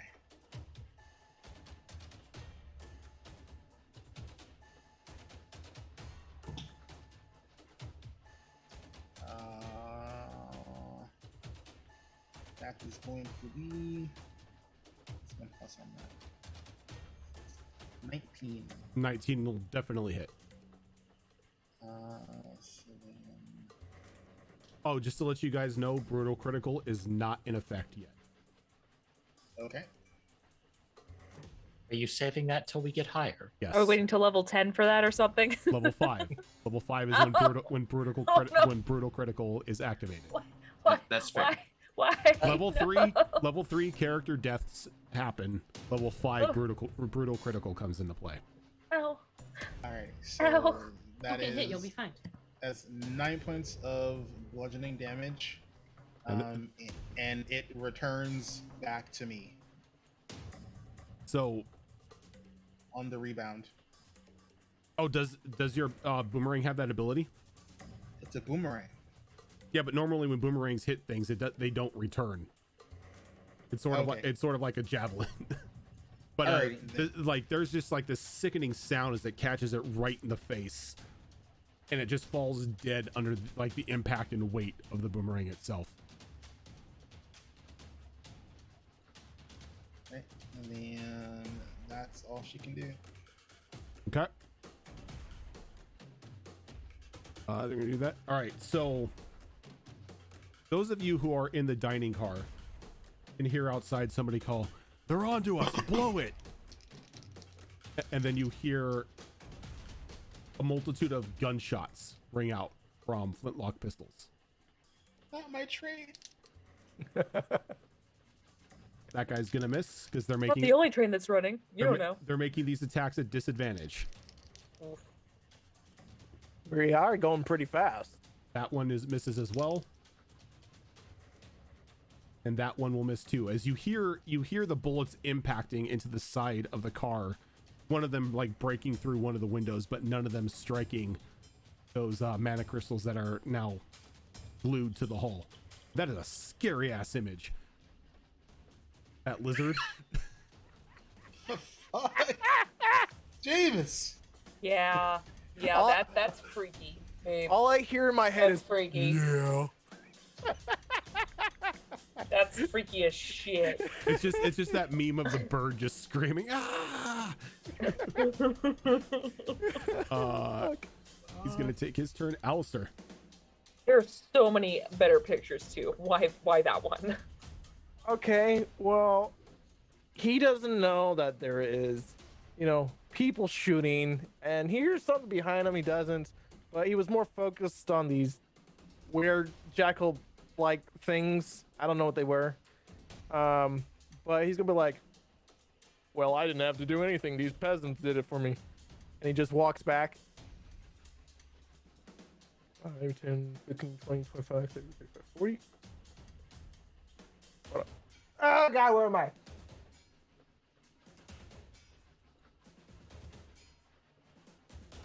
Just gonna go back right there.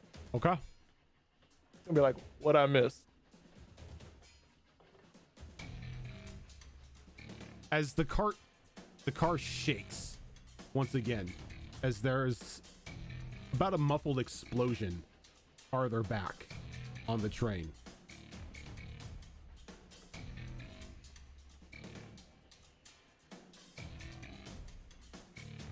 Nalani. I don't want to stand here no more. So I move in there. So I'm next to my good friend Kimmick.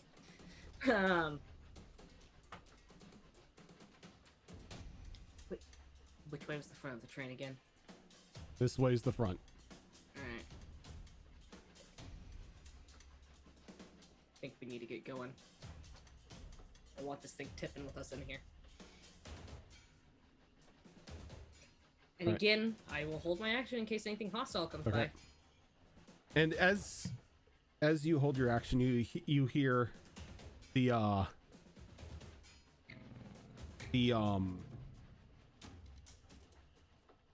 waiter say, "Thank the gods," as he opens up this hatch and he pulls a lever. And you hear the audible like clanking of gears as he opens the door and he jumps across a small gap as you see the train begin to pull away as the cars separate. This asshole.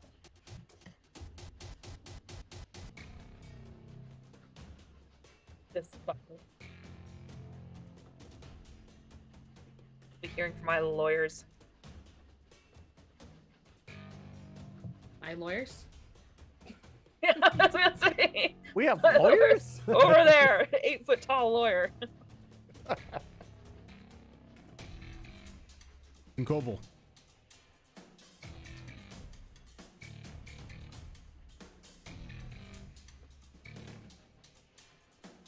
He sees what just happened, and he's going to run, which looks like this.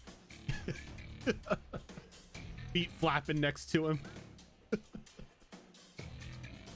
And he's going to run all the way up here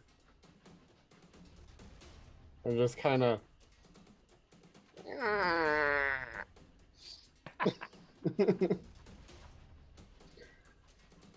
It's like, take me with you.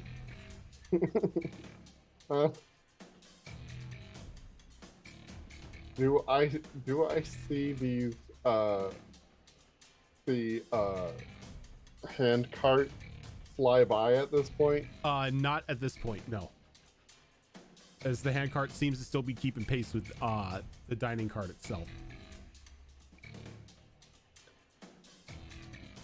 Hey, let's see here. I was about there. I think I've got about 10 feet of movement left. I'm gonna start climbing towards the roof. All right, can you give me a strength or athletics check? Yes. Does the fact that I have climbing speed help? Yes, it does. Okay. So. Okay. Roll once. Just roll once, yeah. Okay. Just to see if you can keep a grip on the train car.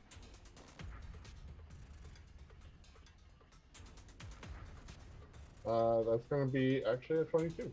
All right, so you're able to like latch onto the side of the train car and begin to pull yourself up onto the roof.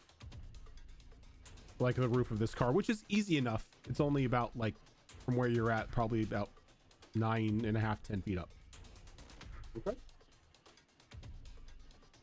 That's my turn. Okay. Mia. Well, I was planning on going into the other car, but it's not there. I'm gonna approach the doorway, one hand on my hat so the wind doesn't blow it away. How far away is the door of the other car? I know it's probably way too far to jump, but like, can I see the waiter still standing there looking back at us? You don't see the waiter. He's shut the door.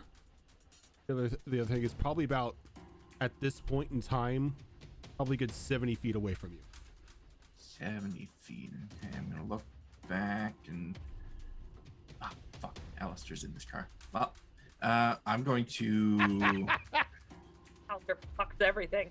go back to my doorway and swearing quietly under my breath, brace myself once again. Okay. Fuck, the witch hunter's here. Can't cast magic. Chemic. He's it. Well, funny enough, I think Mia and I had the same idea, and that just got fact, especially since Al is there. I'm like right here at the door. You just looking Yeah. at everyone. Yeah.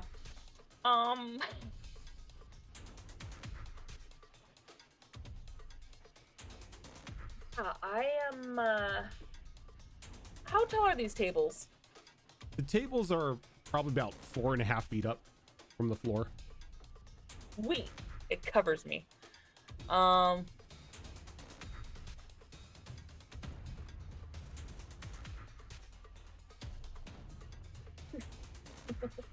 This decisions need to be made.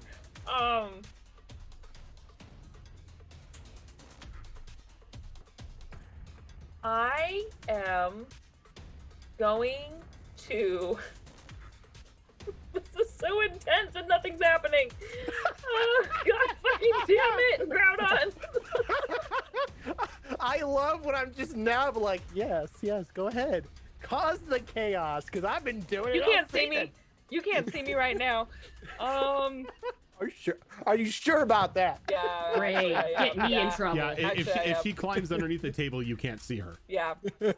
Yeah. So what I'm going to do is come back here a little bit. And I'm going to silently cast a spell. What are you casting? Mage armor.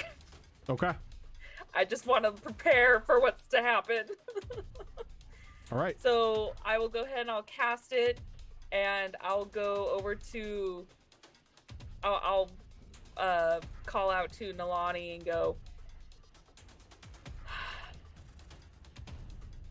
You might want to come over here next to me. Bad things are about to happen. And I'm going to brace myself. Okay. Does mage armor give like a visual effect? It would, but since she's like hunkered down over in the corner underneath the table, you don't see it.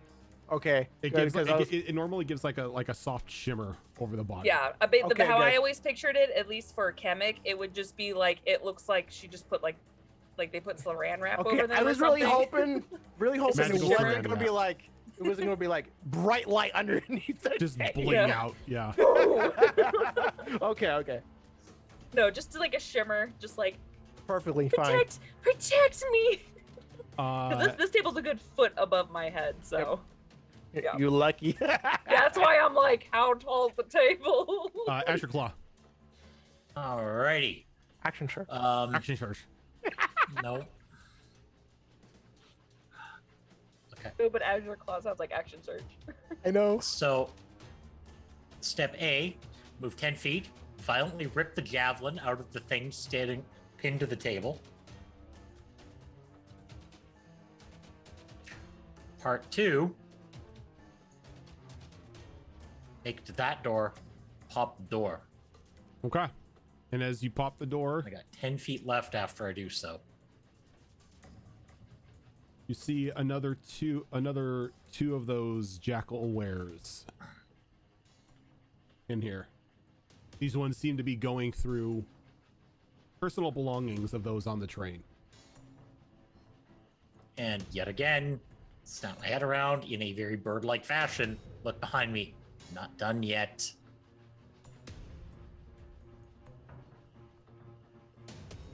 And I'm going to take my last 10 feet of movement. Okay. Let's see. Gotta roll. They see you. So I wasn't being stealthy. I'm fine No. with this. this one's just gonna run straight up to you and take a swing at you with its scimitar. Ooh, really? Yep. Does an 8 hit you? I'm more concerned about the fact that's going to happen. Brace. When a creature you can see moves into the reach you have with a melee weapon you are wielding, you can use your reaction to expend one superiority die and make an attack against it. Okay.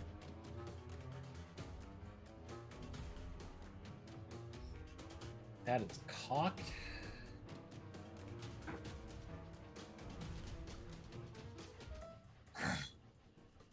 Dirty 20. Yeah, that hits.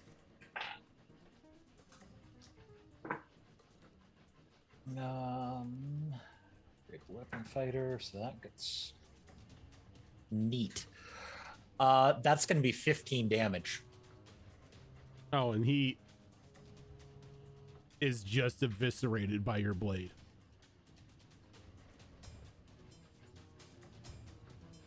Second one, not really wanting to get within reach after that, jumps up on there, and you see his eyes flash at you, and I'm going to need a wisdom saving throw.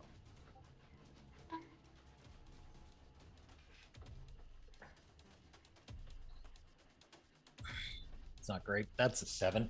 7. So his eyes flash, and you just feel exhaustion take over you as you fall into a magical slumber.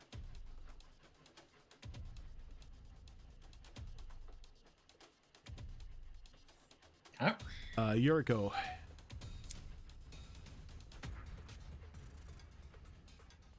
Okay. So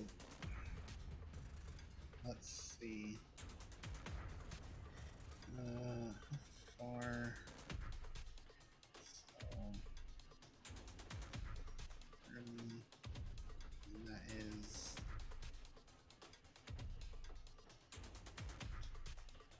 just past my long range frack.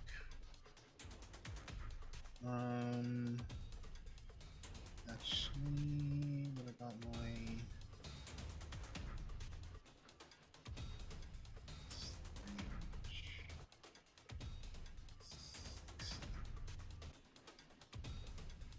All right.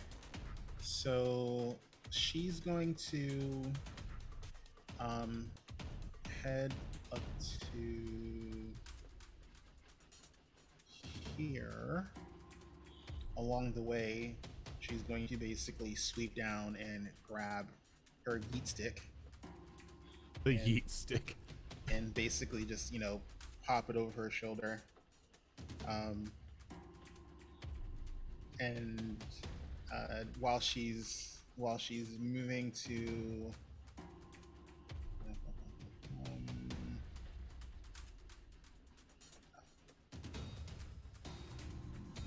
there,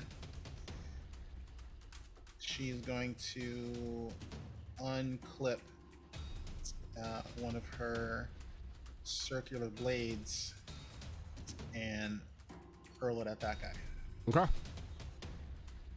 I was hoping you'd throw your big thing.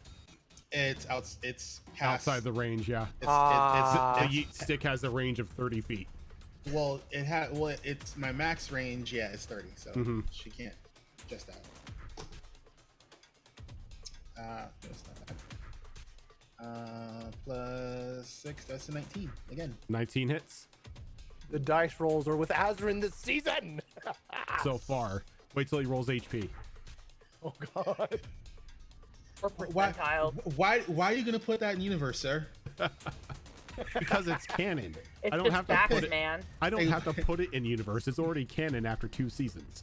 Fuck, dude. Seriously, man. So that's a 4. That's 8 points of slashing. And you let your chakram fly, and it just embeds itself into its chest with a very sickening thud as it looks down for a brief moment and then just falls off of the luggage in front of it, now dead. Who the hell just played a bonk noise? I thought that was you. I was like, Discord? what the fuck?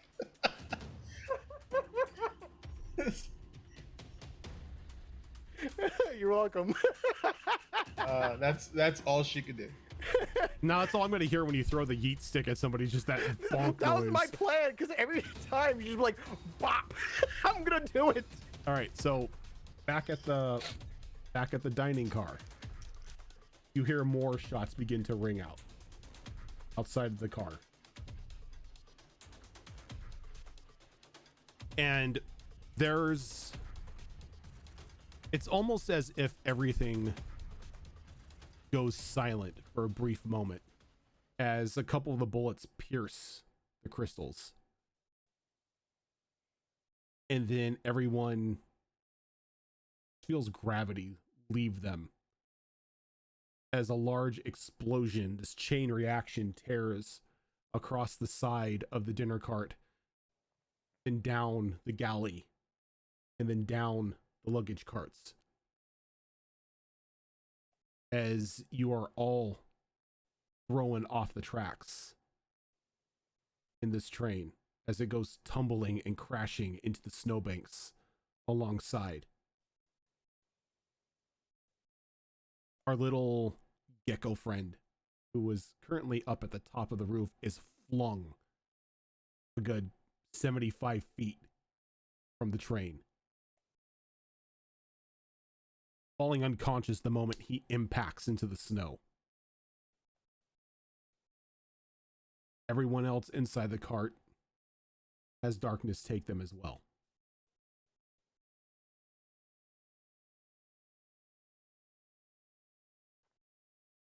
And that's where we're going to take our second break. Braced myself. What's that? I braced myself for this moment. Oh shit. I can just see Kevin just hold him like this, and then the explosion just taking him and be like, all by myself. Like off in the distance, you hear a little gecko Wilhelm scream. I have that somewhere. Don't play that. That's actually copyright. Aw. But yeah, so we're gonna take our second break here. Get up, stretch our legs, get something to drink. I definitely need something to drink. And when we come back, we'll find out if everybody died or not. So, sick us, everyone.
armsman, I ask you, will you follow me tonight to break their spine and reclaim what once was mine?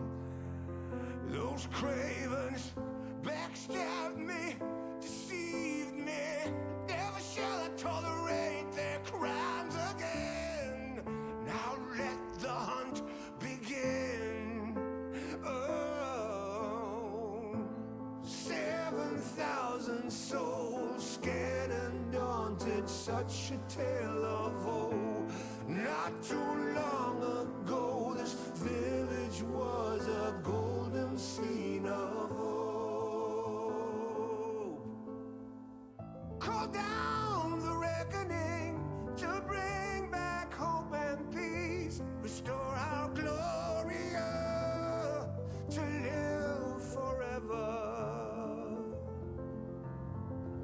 Bring down the dark regime. I know how to unleash eternal power. Lead us to order. I am the light bringer.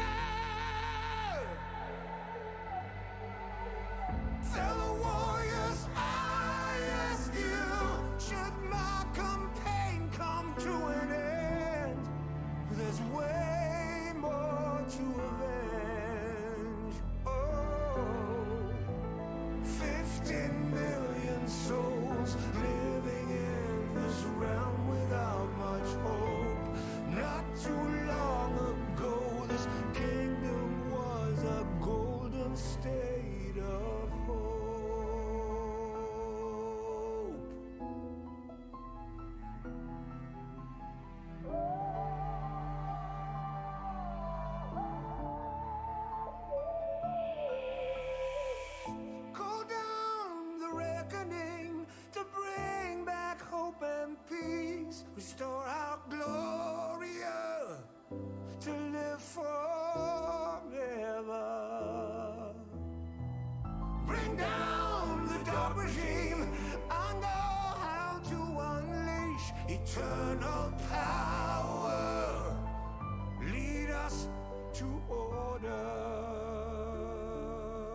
Oh, sorry. Do that just for Azarn.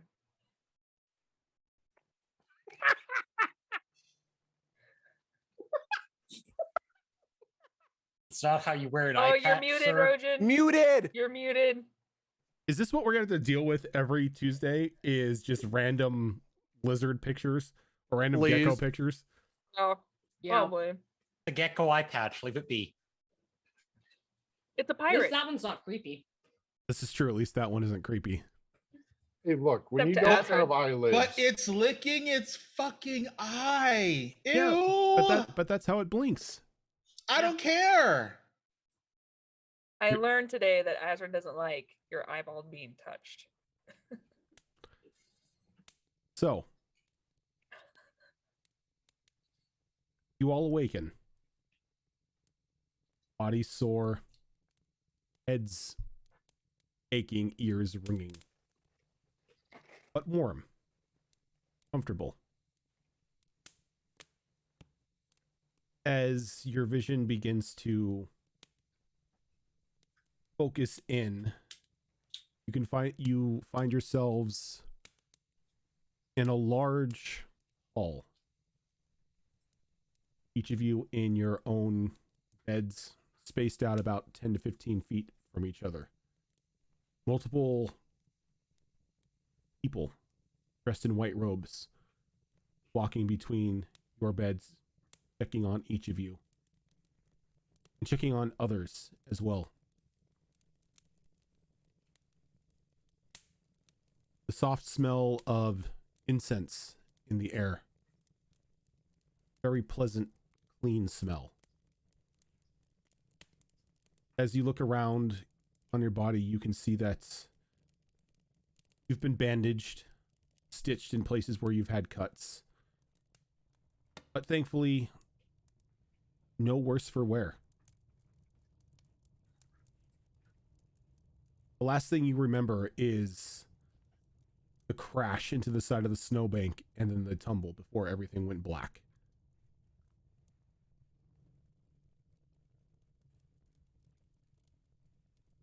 But all your limbs are accounted for.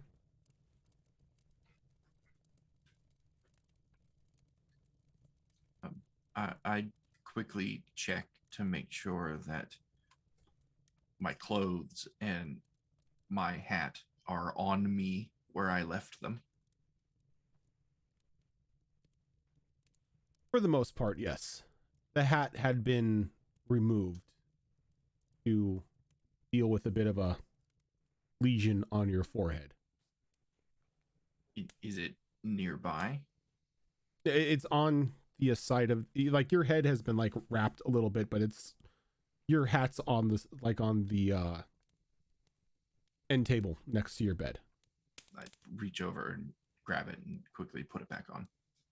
And as you move quickly, like, dizziness takes you for a moment before you're able to focus back in. One of the people in the robes kind of walk over and sort of try to, like, gently lay you back down. Careful. You've had a nasty bump. Right. Where am I? You are in the Healer's Hall in Madtown. What happened? Well, if what was told to us is true, you survived an explosion on the train. Thankfully, one of the mad dogs was out coming back from a delivery. He had to go down south. Due to that fortunate luck, you and your friends made a full recovery. If he had not been returning from Blindwater, chances are you would have been dead and frozen by now. That is a stroke of luck, isn't it? How long have we been here?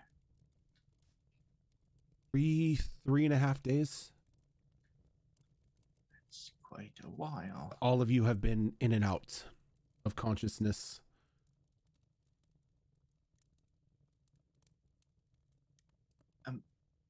What do you mean by all of you? I was traveling alone. Oh, you and the... She points to everyone else, the others that were in that car. Do I see Alistair there? You see Alistair, but Alistair seems to be up and about and conversing with somebody that looks to be in a position of authority at the moment. Not really looking at. Well, it's good that everyone made it out of there alive. Do I owe you anything for the treatment? No, the Healer's Hall provides service to anyone who needs it. But Wonderful. I'm afraid you can't leave just yet. Why not? There's a bit of the investigation going on now. What happened? I didn't see anything. You and your friends were witness to that and victim. The chief's probably going to want to talk to you. I don't suppose he's here right now. No, she is at the Hunter's Hall at the moment. Looking over the pups and the whelps. Well, perhaps I could go see her and then I can be on my way again. If you're thinking of leaving town, that's not advisable. We're a bit snowed in at the moment. The snowfall hasn't let up. Not snowed in per se to where you can't leave this building, but leaving town is not advised. I suppose I'll be in town for a while then, but I do like my privacy. So as perhaps do we I could all. find an in-room somewhere. Again, I do appreciate your services. If you are looking for a bit of a private room, I believe one has already been arranged for you at the local inn. As you were on the travel manifest, the inn normally provides shelter for those traveling, as Madtown is the halfway stopping point between the journey from Snowmelt to Sun's Crest. That is quite generous. Could you come here a moment? Speak a little bit quieter. I don't want to seem insensitive. Is everything okay? That Dragonborn over there, what do you know about him? Lord Alistair? I heard the waiter call him a lord. His name is Alistair, you say? Yes, he's a very fine man. He's a hunter, isn't he? Yes, but not in the stricter sense of the word. He's more of a man of principle. He doesn't see things as black and white as the church does. Well, that's useful out here, I suppose. Why are you afraid of him? No. He just seemed quite capable on the train. Well, I would hope so. He is a witch hunter. Those who cannot hold themselves in battle don't seem to last very long out.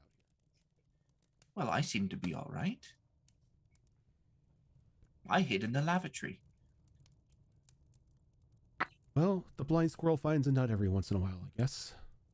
I suppose that's true.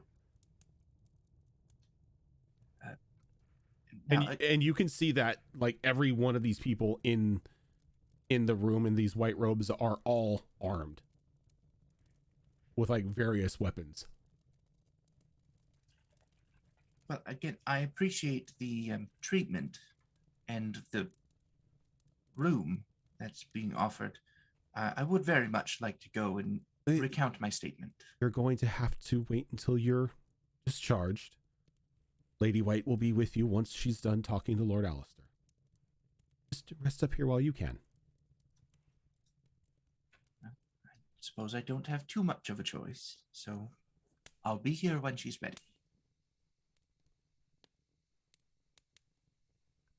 As this conversation is going on, the rest of you begin to rise from your beds as well.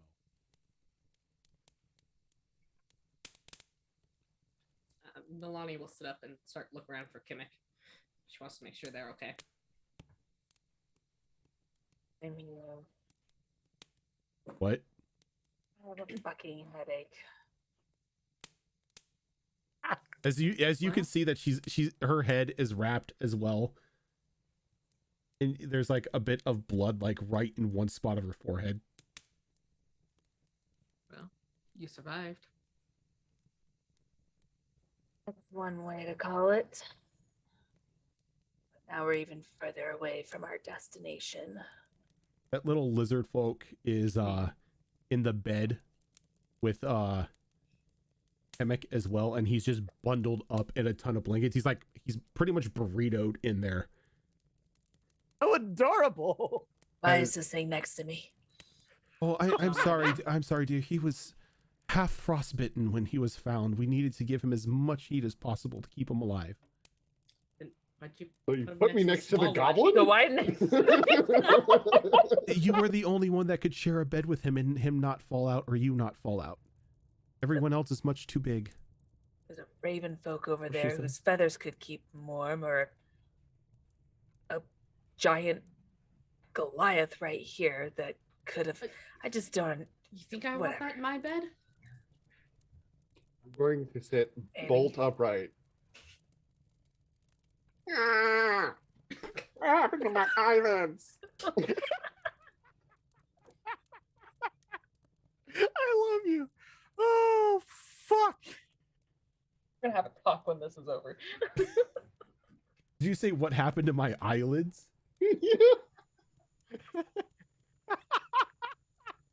As a very solemn look comes across the healer's face. I'm sorry, dear. They must have been lost in the explosion. Look, your eyebrows. Singed. I Look rolled how to it see if I rolled to see if she knew, like, Yes. lizard folk physiology or gecko folk physiology, not knowing you don't have eyelids. Son of a bitch.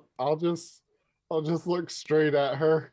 Just turn my head very slowly, look straight at her, and then lick my eyeball.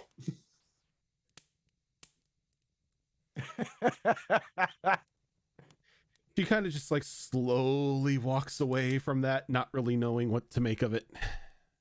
Kamek does the same. No, geckos don't actually have the ability to smile, but I like to think these guys do. I would assume so. So When they open up their mouth, it looks like they're smiling. When they go, it looks like they're smiling. Yeah. I can think of Skeletor now. I'm gonna, like, while this is all happening, Kamek is gonna grab their things and just scoot on over to Nalani. We should Yep. find another means of getting to Silverdale. Probably. This is most unfortunate. Feeling well enough to leave the healer's hall? For now. Hmm. Just headache, but I've been through worse. And you? I'm up. I can move. Time to go. All right, then. Let's go find a place to stay and figure out our next plan. I'll get Is- up, and if Kimmick starts to wobble, she'll pick Kimmick up and stick her on her shoulders. As you guys get up to stand up to leave, Alistair, the woman you're talking to is known as Lady White. She is the head healer of this hall and a member of the Mad Dog Hunters Guild. You kind of cut out when you said the name. Lady what? Lady White. White. Lady okay. White. She's in her mid 40s. She's got like long shock white hair. On her hip is a multi-headed flail. A what? A multi-headed flail. Ooh. Ooh, aye. A flail. Oh, is that what she has as a weapon? Yeah. Okay, I thought you said her face. I was like, what? Yes, her face is a multi-headed flail. You know, it's like a Cthulhu, or not She's Cthulhu. got Yeah, it it's like tattooed Cthulhu. right on her just- forehead. Yeah, because now Flail. this is freakish Zoid, and she's related to the Chairface Chippendale for some reason. I don't know. So flail what has all she over told the me? face. And she's just been looking over you and actually applying healing magics to you, not stitching you up or anything, but cure wounds. You're getting like the royal treatment. Oh, sweet. As bitches and hoes. she like looks over, she's like, 1 minute, Lord, I need to stop those two trying to leave the healer's hall. Mm-hmm. As she kind of walks by Alistair, and you guys can hear a very audible clack of her feet walking towards you at like a hurried pace.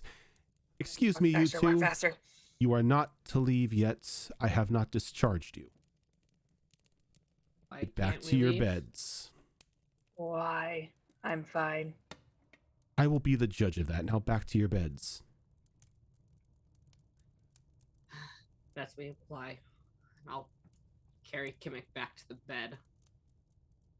Mike is very We're- annoyed right now. Weren't trying to cause trouble. We just figured if we felt fine enough, we could go. We had that document already. Wouldn't have to put up with this shit. Everyone has to put up with my shit, dear. Even that one, as she kind of points over to Alistair. That is my job. Makes me feel a little better. Now, thankfully, she's saying this now in a louder tone, addressing all of you. None of you were too worse for wear. Some bumps, some bruises, some minor lacerations, but nothing permanent. Though I would highly suggest that you refrain from any strenuous activity for the time being. Give it a couple days. Rest, food. Days? Days, yes. With a D. Unless you feel like passing out in the middle of a snowbank. Is there another train that's operational? Not for the time being. Though Den Mother will fill you in on that after your debriefing. I mean, our last train ride ended so well. Then Told you we should have walked. we have to talk to other people about it. Yes. Why? Because part of the train exploded and you were on it. I was just a passenger. I don't see how I would be involved in any way or It's have any not- additional information. It's not an accusation of guilt. It's just a formality. Each of you, when you are feeling up to it, will report to the Mad Dog's Hunter Hall. Speak to Den Mother. He'll fill you on the rest. Just as a warning, don't leave town.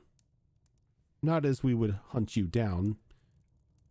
You would just simply die. It is too dangerous to travel at the moment. The snow has not let up, and tonight in particular is going to be rather, well, frigid. Great. Feeling up for it now? Sure. Can we go now? Yes, the sooner the better, please. Well, as Like long does as the you, thing where she like they turn and they just do the wide-eyed stare at you real quick. as long as you can walk out here on your own accord, you're fine. Lord Kimmick Alistair, back. we've healed you up as much as possible. You are free to go. Very well. Thank you very much. Do not forget to speak to Den Mother as well. You are not immune to regulation. I'll be on my way. And he's gonna head towards there. So Alistair begins to walk out the healer's hall. Watch him leave before I move. I would like to attempt to walk out.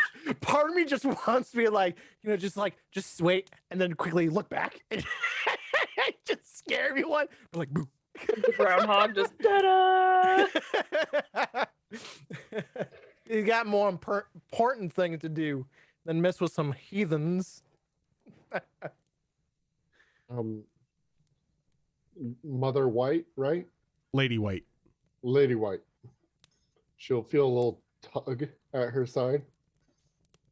And kind of looks down at you.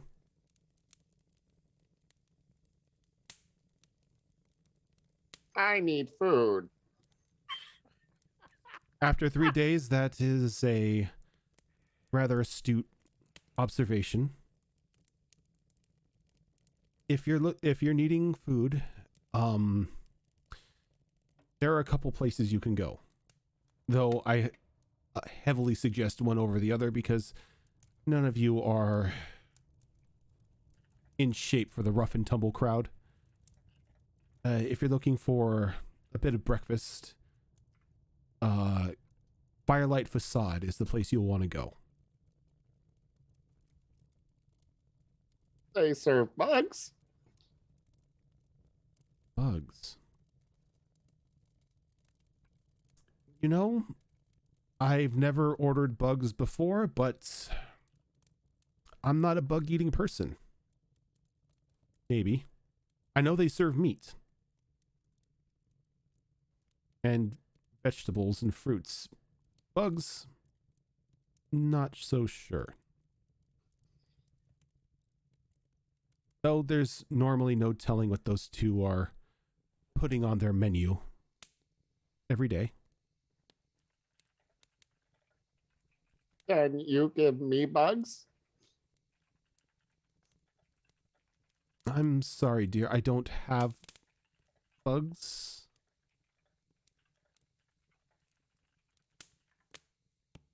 He's gonna go over to his stuff and look through his stuff. Can he find his bugs? Yeah, you find your little jar of bugs. He's gonna Your little pop one emergency, open. your little emergency ration of bugs. Gonna pop one open and chug it down. What your rations are? What? Is that what your rations are? Just a jar Yeah, of bugs? just jars of bugs. Okay, I go now. Walk out the door. The Lady White kind of like shakes her head in confusion and just walks away.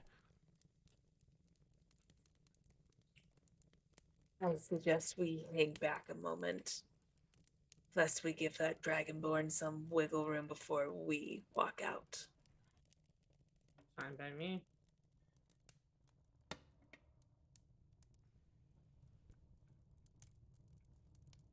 What about the rest of you? After sort of watching everyone mill about and having instructions barked at us, what happened to shipment? What shipment, dear? In back car. Where's shipment? I couldn't tell you what happened to the shipments.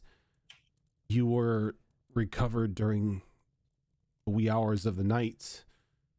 The gentleman who found you didn't necessarily take stock of the cars itself. Once the snow lets up, there will be an official investigation party sent out there to see what happened and what can be recovered. Where other guards? We do not know. They were not found amongst the rest of you.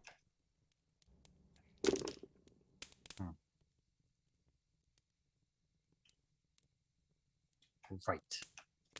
And start rummaging through my gear and sort of putting things on.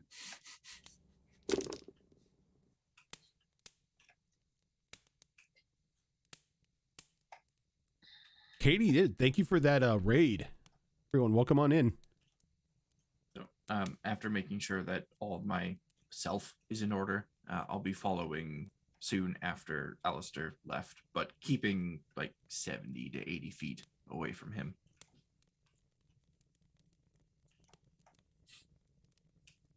The healthy distance. Probably shortly after she leaves, probably Kamek and Nalani would follow. Okay. What about Yumiko? So there's like objection to us leaving until we're discharged, right? Yeah, she's pretty much discharged all of you. She just wanted to give you the rundown of who you needed to report to for a debriefing, and then telling you that leaving the town at this point in time is suicide. and all of her stuff's there. Her mask, her geek stick. Yeah, pretty much everything that you own is there. All right, cool. So she's just gonna pack up, and she's gonna. It said there was a big explosion, so she's gonna just check her gear, make sure nothing's damaged, and then she's just gonna head to where she was told to report to. Okay. Kimmick. Shoes. It's cold out there. A moment. They'll go through their backpack and reluctantly put on some furry boots, cover the toes, and while they're at it, they're like, oh, right, the cloak and the clothes, and just put on some warmer stuff as they trek out. Definitely very annoyed to put on shoes. All right, fine, let's go. I'll hold the door open and let Kimmick squirm her way out. And the first few steps are kind of like, almost like when you put shoes on a dog a little bit. It's just the, and then gets used to it and starts to walk a little bit better. But the first few are just like, no. Walking straight-legged. Yeah. No. I am unabashedly just staring at this as I'm like pulling some things out of my herbalism kit and stuffing them in my pipe, just watching this show. Alani looks very amused with this as well. Let's go. So, as you all, one by one, begin to exit the Healer's Hall, your eyes rest for the first time, say for Alistair, on the city of Madtown. A sort of local legend of a town here beyond Sun's Crest, as it holds no walls. Open all around. Every one of its citizens having at least one weapon on them at all times. The city is fabled for handling its own invasion after invasion of the creatures of the dark that are foolish enough to stumble in. Every child on their 12th birthday is brought in and educated in the ways of self-defense by the Mad Dogs, the local Hunters Guild. On their 17th birthday, they are given the choice of either entering back into full citizenship or joining the guild itself. No matter their decision, everyone here, young and old, is formidable enough to hold their own in combat. The town itself are very humble buildings. Nothing too grandiose. Function over fashion.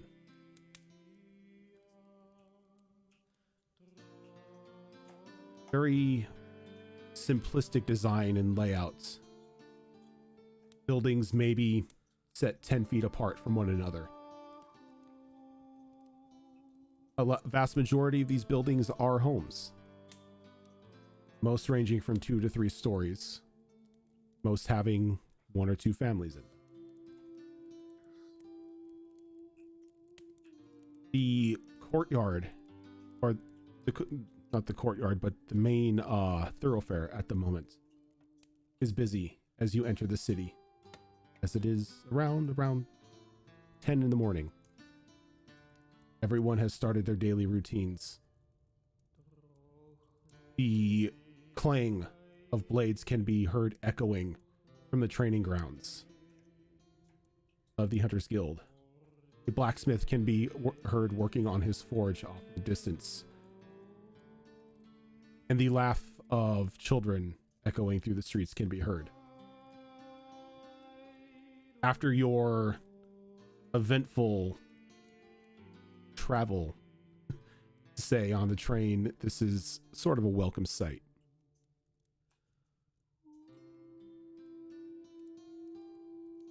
but standing on the steps of the Healer's Hall, you are given free reign to do what you want, as long as you don't leave the city.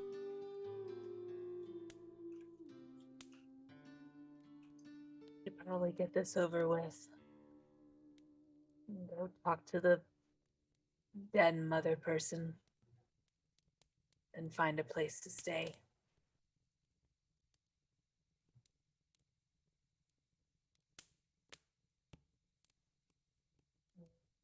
All right, good. Let's go. Good talk.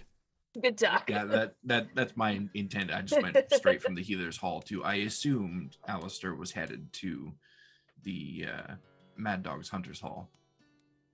So I'm hoping that he's going to lead me there as I follow him 70 to 80 feet behind. Can I notice this? What's your passive perception? 13. 13. No. Okay. It's like she's hanging back far enough, and there's enough foot traffic on the street right now that you really don't notice that you're being tailed. Okay, that's good. Even if she followed him and he knew, he wouldn't care. He'll stifle a little laugh.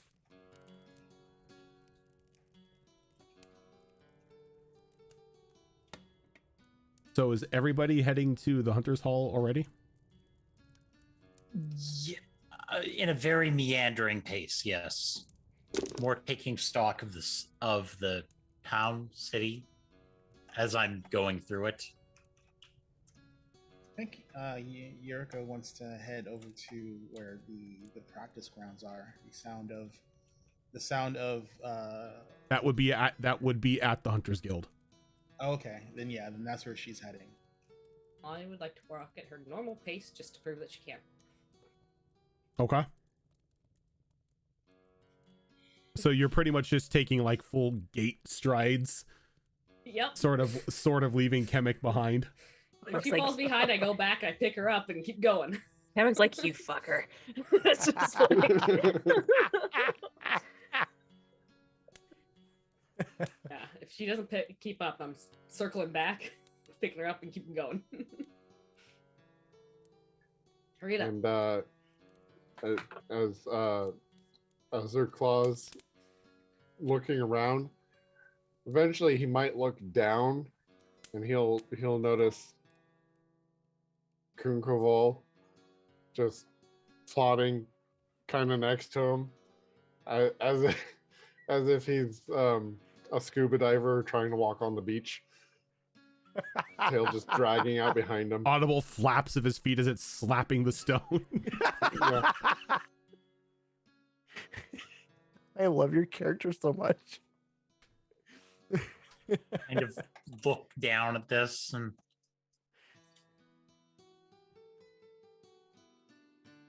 what do you need?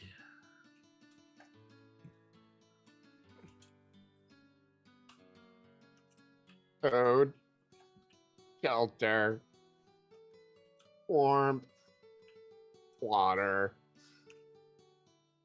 Love and affection. Take me to your leader. Do I notice anything that could be construed as a place to eat at this point?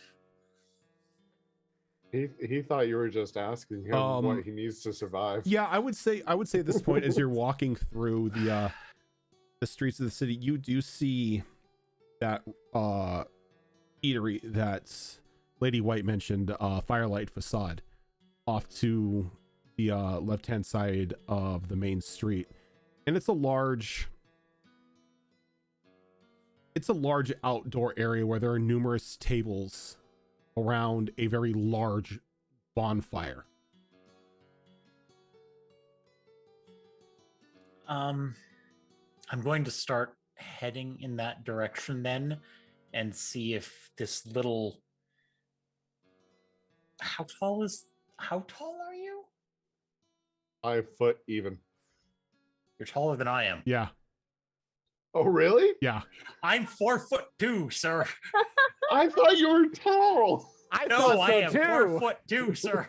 See, I thought you were tiny. I thought I'm thinking goblin size. yeah, I was Here. like, I was like Wow, you're Kokoval. taller than me. You're taller than Yeah, me. I was thinking like Kokoval was like 3 feet tall. Yeah. 100%. So this is awkward. Yeah. This half makes our this group entirely short? more awkward now. Is half our He- group short? Yeah. Oh God. Yes. Oh no. It He's looks the like small Gilly's side of medium. it looks like Gilly's character is just gonna reach everything off the top shelf for everyone. Or hide everything on the top shelf from everyone. Well, in that case, I'm going to carefully lead this very large. Wait, hold on. Did I get the wrong scale factor for what the small size of medium was? Yeah. Okay, what's the small size of medium? Because I'm that. I thought it was 4'5". Yeah, you're 4'5", I thought you're was. like on the lower end of 4 feet. All right, Yeah. there you go. That's how tall I am. 4'2" is still medium. There we go. All right, so we're Yeah, like fight like pushing like over 5.5 Hang is that like on your sheet. average. oh, I will. Like average for medium. So yeah. If you want to push the small side, you're like around 4 feet. Even I was like, And "You tall get those people 5 not feet?" knowing how big small is. Sorry. 6'3". Don't know the difference. My bad. Oh. There's a difference. Look, I feel Look. attacked personally I'm here. fighting Look, words, Little bit. sir. Little bit. as a fellow tall person, we don't know, what actual short is. There's us and then everyone else. You, It's As like a what, 5'2" under 6 person, I feet? take offense. sir, Yeah. sir. Oh, I'm a foot shorter than him. Yeah, that just means it's easy for me to punch you in the nuts. well, either way, I I am going can't to deny that. very, very nicely lead this rather attached lizard over to where I smell food. As when you get over to the like sort of the quasi entrance of Firelight Facade, you are met by a green dragonborn. Very broad smile on his face as he motions both of you closer to like the little reception desk that he has set up. Ah, new faces. Interesting faces. How can I help you, friends? As your claw reaches into a small pouch on the side and pulls out yet another fairly dull gem and sets it in his hand and pushes the tiny lizard forward. Feed, please. It's the dragonborn like So I have this gem in my hand. No. I handed the gem to the dragonborn. Okay. They're 1 gold piece gems, by the way, Roach. it's like well, that will definitely feed more than just one person. Would you And like something as I to push eat as him well? forward, I'm slowly backpedaling. I'm just looking up at this dragonborn. And Well- I'm just slowly walking away. Well, my little friend, what can I do for you? Bugs. Bugs.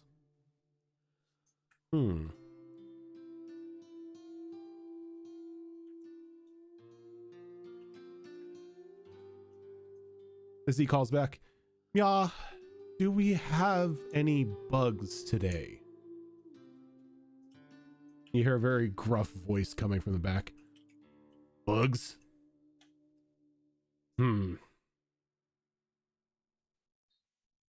What kind of bugs? How much they paying? Oh dear, this is about a gold's worth. Sit them down, I'll make them bugs. You want them squirmy or cooked? Crash. Sit them down. I'll get it taken care of.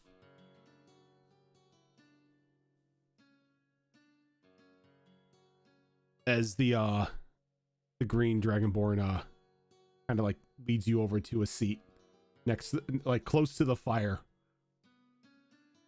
Flat, flat, flat, flat. That's all I'm gonna hear now every time he steps, is just the audible slapping of his feet on the stone. It's all wet too. Yeah. Guilty cosplay. Gelatinous cube. Guilty cosplay. Thank you for that raid. So it takes maybe 10 minutes as this very large and very broad, like this very large blue dragonborn, like large in size and stature, kind of like having the body of like sort of like a weightlifter, where he's got that little bit of a belly, but he's got like the very muscular like arms. Comes out and puts a very hefty portion plate in front of you, crawling with what looks to be centipedes.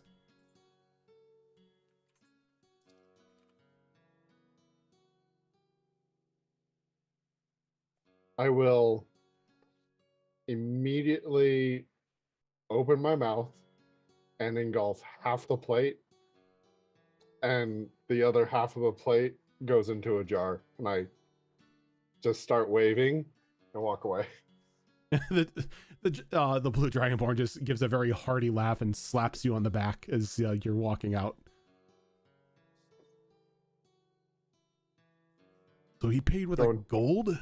And the green dragonborn's like, no, a raven folk paid with this and then abandoned him here. I think he was just trying to get rid of him. But yeah, a gold for all that. I'm immediately going towards where I know they were all going. Okay. Flap, flap, flap, Flap, flap, flap, flap, flap, flap. flap, flap, flap, flap, flap. Now stomach full of bugs. And just a little tail line being dragged in the snow. If he takes 2 levels in rogue, he can be flap, flap, flap, flap, flap, flap, flap.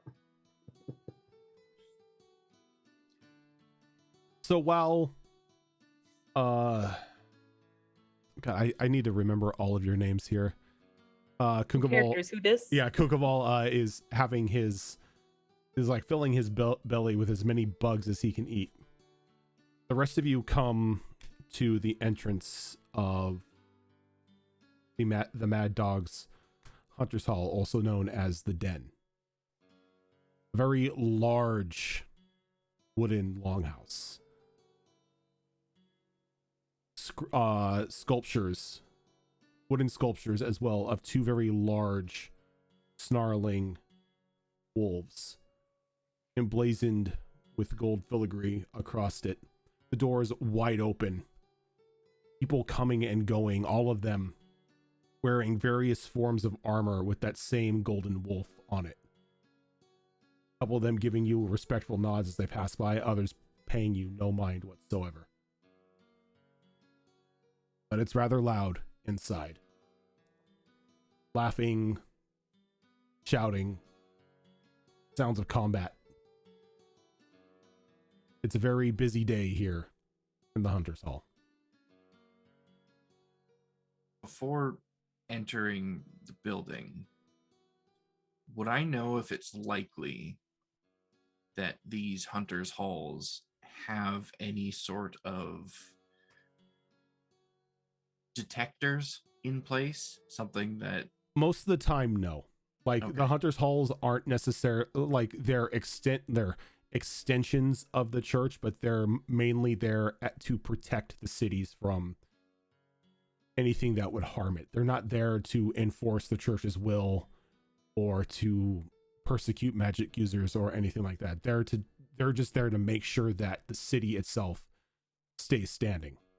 gotcha.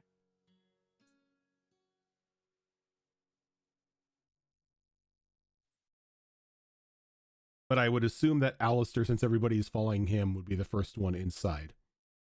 Yes.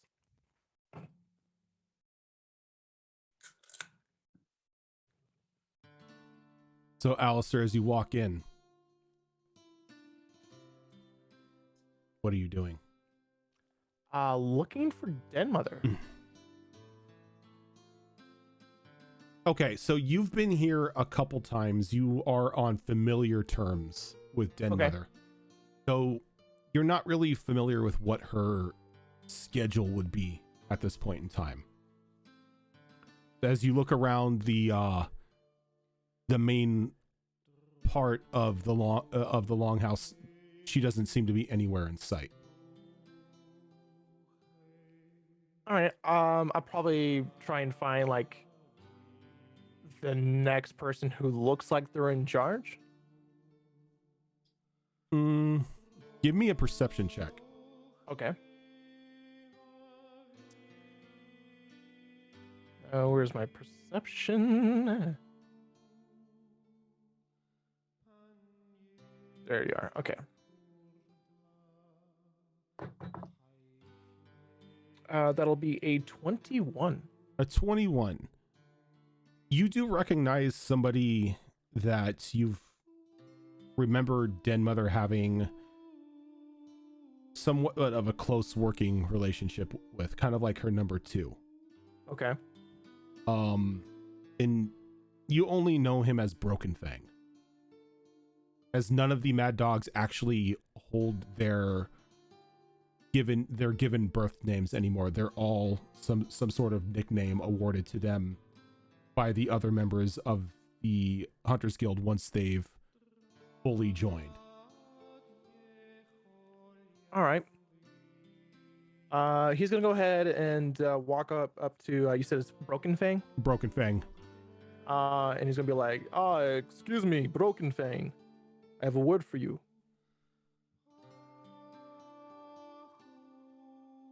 Witch Hunter Owl. He kind Hello of like, there. kind of like turns, just a big old grin. Broken Fang is a very broad but rather short dwarf. Jet black hair, his beard pulled into like a triple braid, completely bald on the top. And he's decorated in axes. Like his entire breastplate just has multiple throwing hatchets just hanging off of it.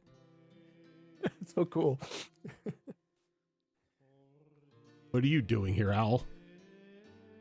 I'm on official business. I'm looking for Den Mother. Are they around?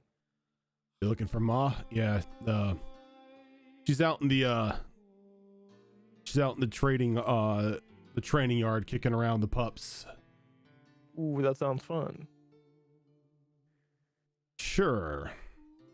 At least she's doing it. That's always annoying on my end. What's been going on? Everything seems a little hectic here today. Business as usual. Yes. And he's probably just gonna go ahead and head on over to Al, yeah. as he kind of points behind you.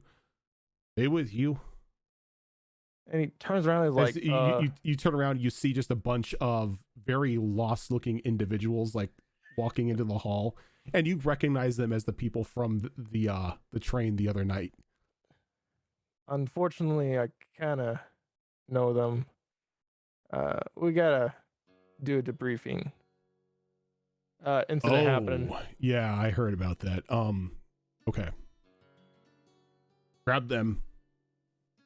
Take them to Den Mother's office. I'll go get her. So all of this can be taken care of at once. All right, sounds good. He kind of like slaps you on the hip.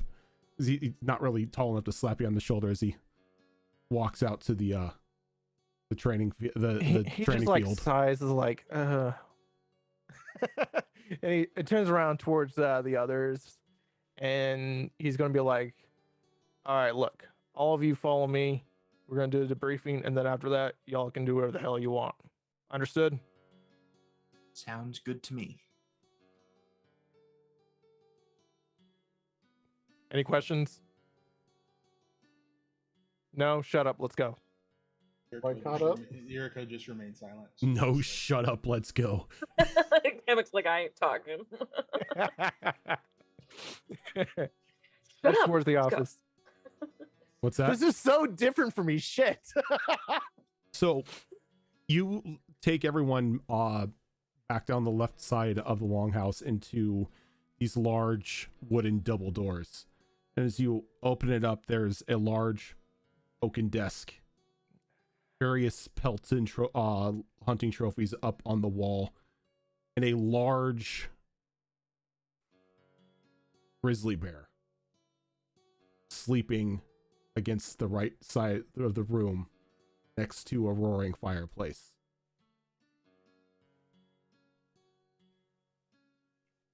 Alistair, you know this as Scratchy. This Where's is Itchy? this is Den Mother's animal companion. All right. Do I happen to know if I was about to call him Itchy? Is Scratchy very friendly? To a point.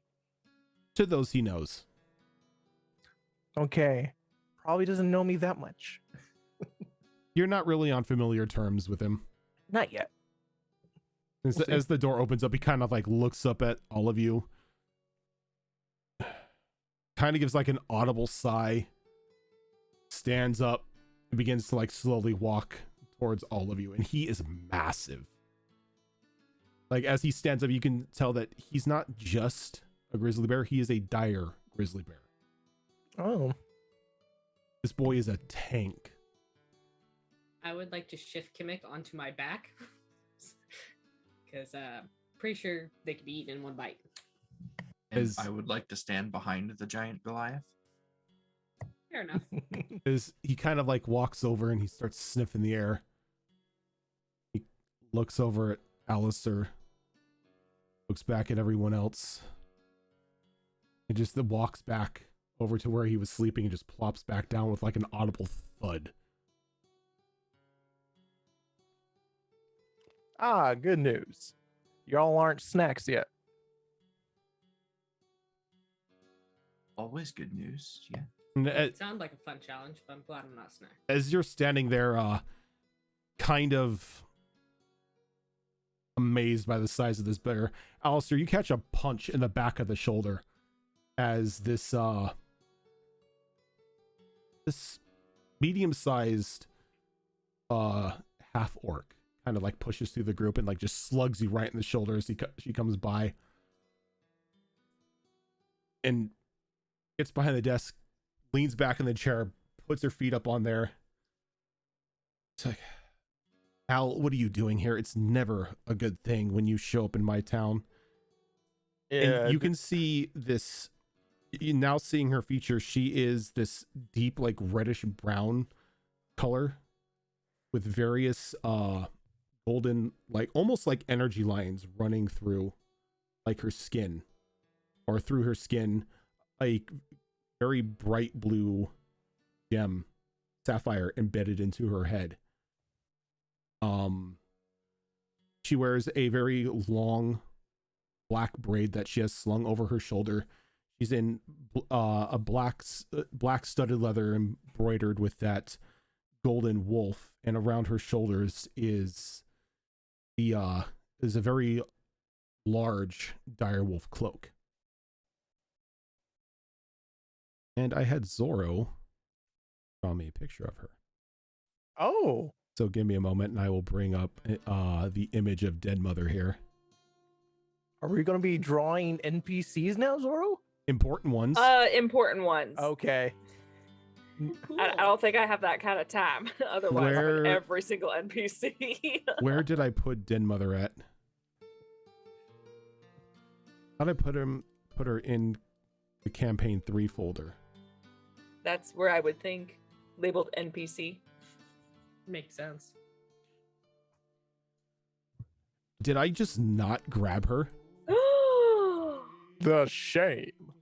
Oh. Give me a second. I'll just I could have sworn I downloaded the picture last night. Oh, you know what? I didn't download it. I meant to.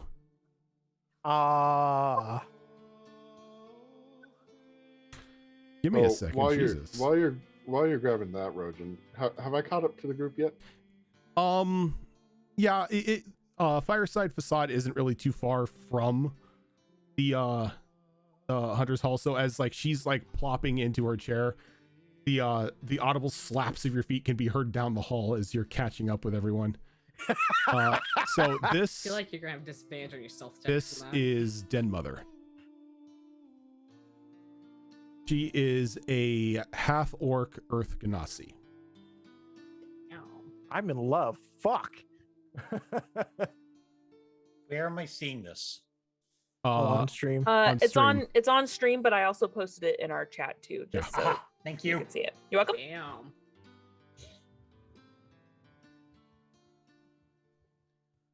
Chiffon.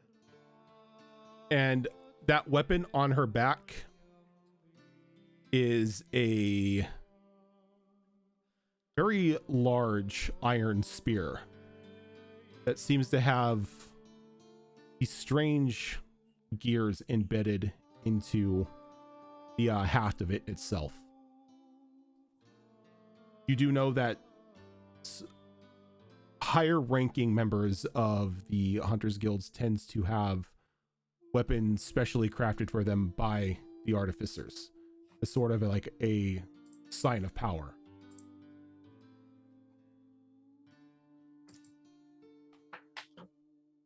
So, you all crashed a train. Well, Al, I didn't didn't. know you were doubling as a conductor these days. Has You're a chirp of protest. has punching people with the elements just not suited you anymore?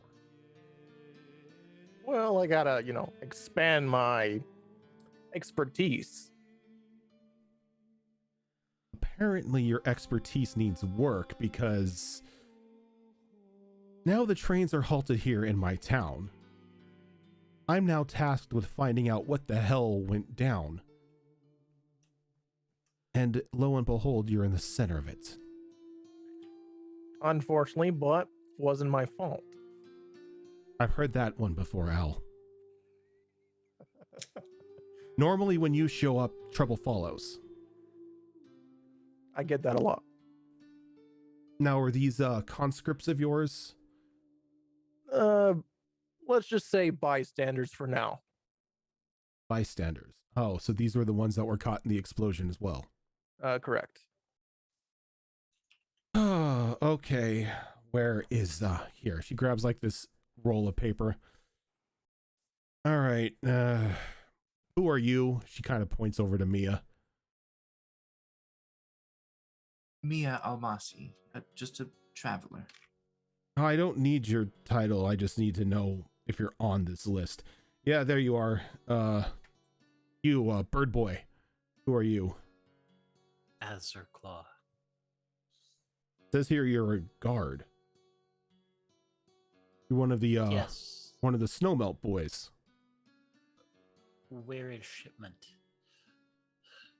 Unknown yet, but once the snow lets up, I'm hoping to find out where shipment is. It had something very important on it.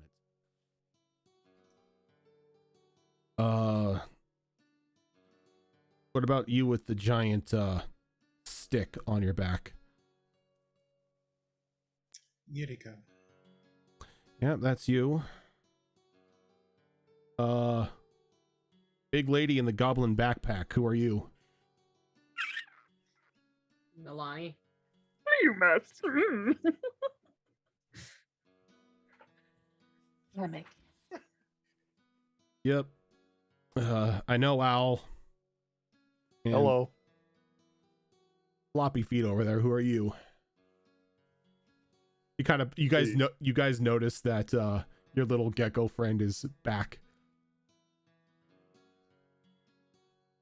He catches me as I'm trying to curl up somewhere between the fire and the bear.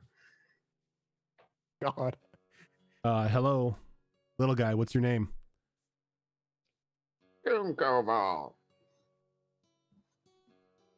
I don't see any Kunkoval on here. What were you doing on the train, Kunkoval? Hunting. hunting. She kind of like puts the manifest aside and just like bridges her fingers. I do like to hunt myself. What were you hunting? I'll get this really excited look on my face, and I'll pull out the jars of bugs.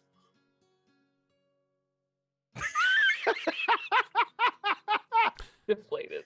Wasn't what I was expecting. You were hunting bugs on a train. Yes. Did you catch any? Yes. Color me impressed.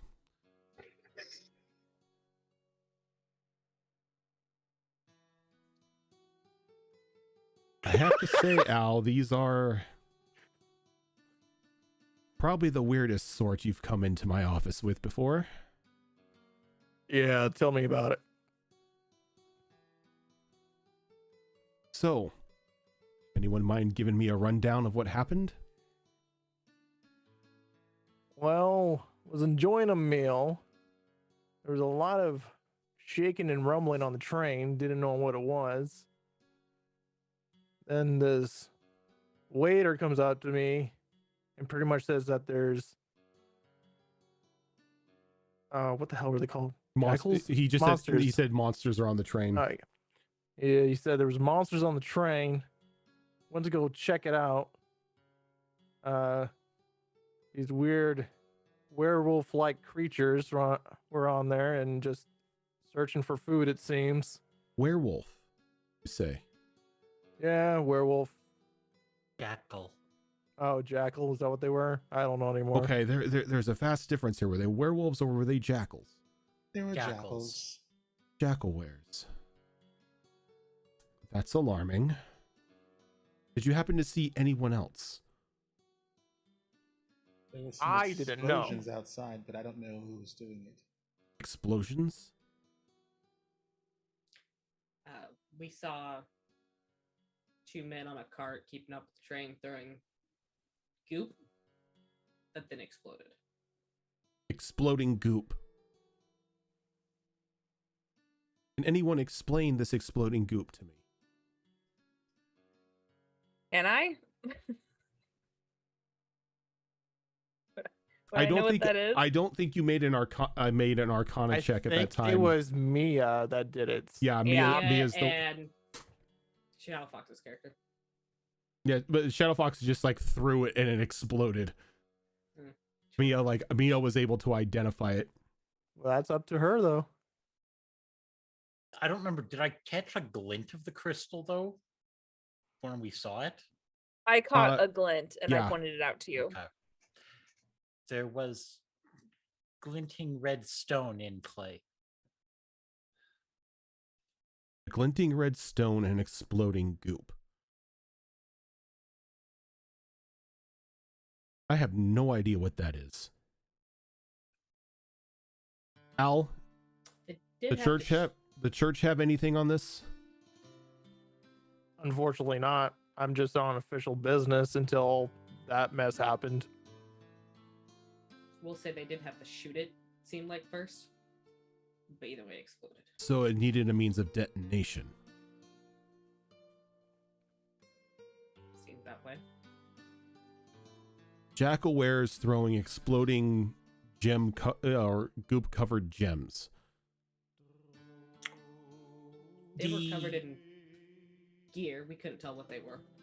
The ones I saw in the second car, did it look like they were actually looking for anything at that time?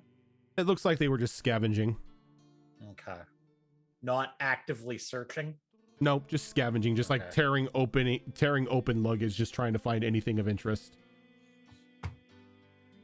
And at this point, Mia just kind of like rubs her hands on her face and just sighs pretty heavily. They were attaching coalesced mana crystals to the train car to blow it open. What's it, mana crystals? Unstable, arcane infused crystal growths that were then triggered by gunshots of some kind. Wait a second.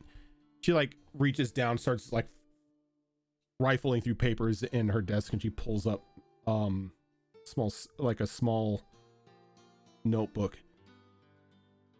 So that's what that report meant. Yeah, they started appearing in snowmelt recently. Some of the miners found them in one of the iron mines. Would Yuriko be privy to that, since that's pretty much her region of? Give me a history. occupancy? Give me a history check. I was just gonna say, after hearing the name of what they're called, do I know anything about them by chance? Go ahead. You can give me an Arcana roll.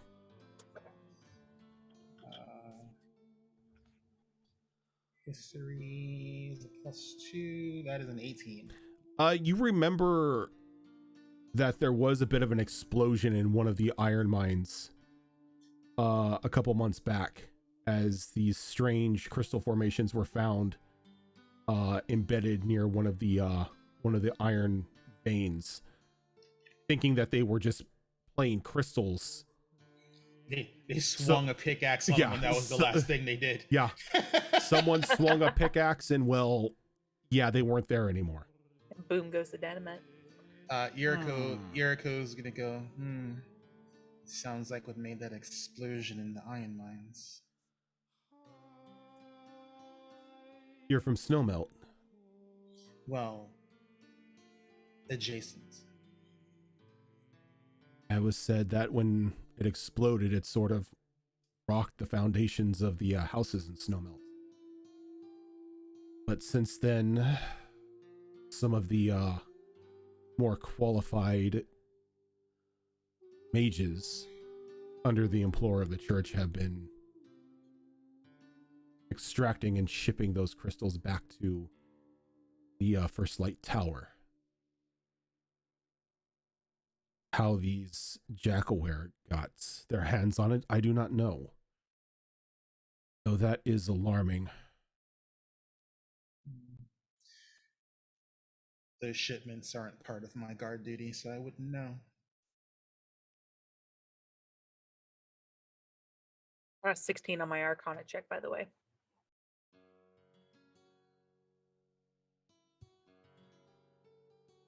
I rolled low.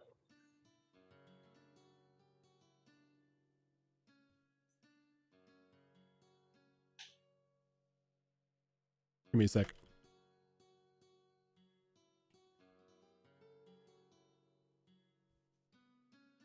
We'll go touch the bear. Poke the bear.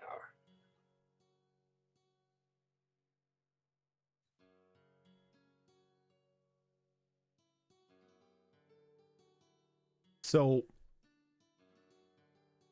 once Mia starts talking about coalesced mana crystals, it clicks in your head, as well as you've heard conversation in passing of a couple of like the academics that were either in Gloomsbend or over like passing through Oak Rush at the time, talking about these new foundations and the dangers that they present to people. There's one wrong move and they explode into some sort of arcane destruction. Bad shiny. Okay.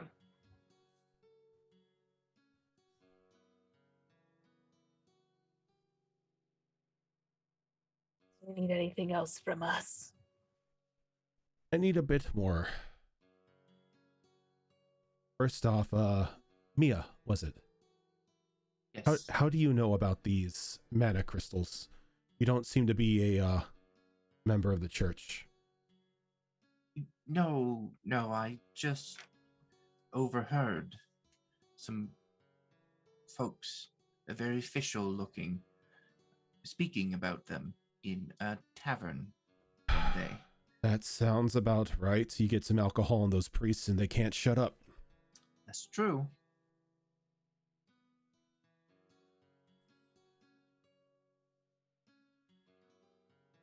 Well, I don't think any of you are guilty of orchestrating any of that. What about you, Al?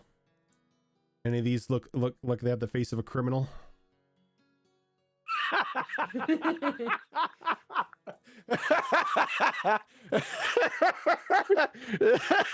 I'm sorry.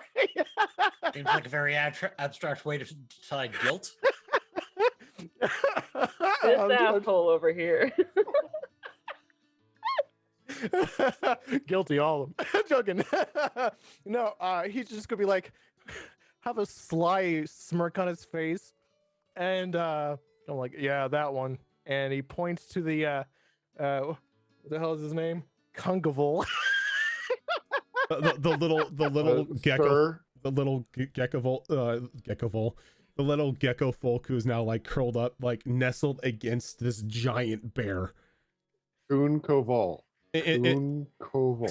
Scratchy kind of just like puts his like paw over Kunkaval, like kind of like cuddling with him like he's a stuffed animal.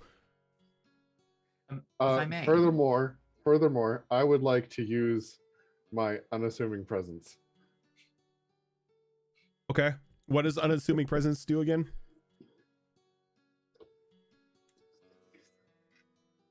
He has to Do-do-do. double check. Yeah. New character, who dis? Yeah, New New race who subrace, who dis. dis? yeah. So, new subrace who dis. Yeah, so it is your stature and appearance, though intriguing, are anything but threatening. Intelligent creatures are unlikely to view you as a threat and are more likely to just ignore your presence. That is, unless you do something to provoke them.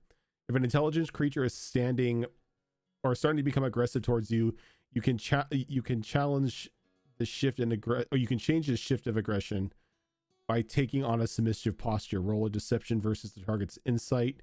If you are successful, the creature rethinks its position and deems you not an immediate threat or not worth the effort. The effect lasts until you provoke them further. You can only use this feature against any creature once a day. Isn't that like the same? I think don't like it's- certain variants Kobolds of do something kobolds? similar. Yeah, Yeah. kobold, It's very Submissive. similar to Grovel. yeah, some kobolds and some goblins have an ability called grovel, which is kind of Yes, kind that's of like what that. it is. it's like So he just see this little Please. gecko foot going, who, me? Yeah, pretty What- much. with the puppy dog guys. Yeah, pretty much. You just get like Puss in Boots. Puss in Boots.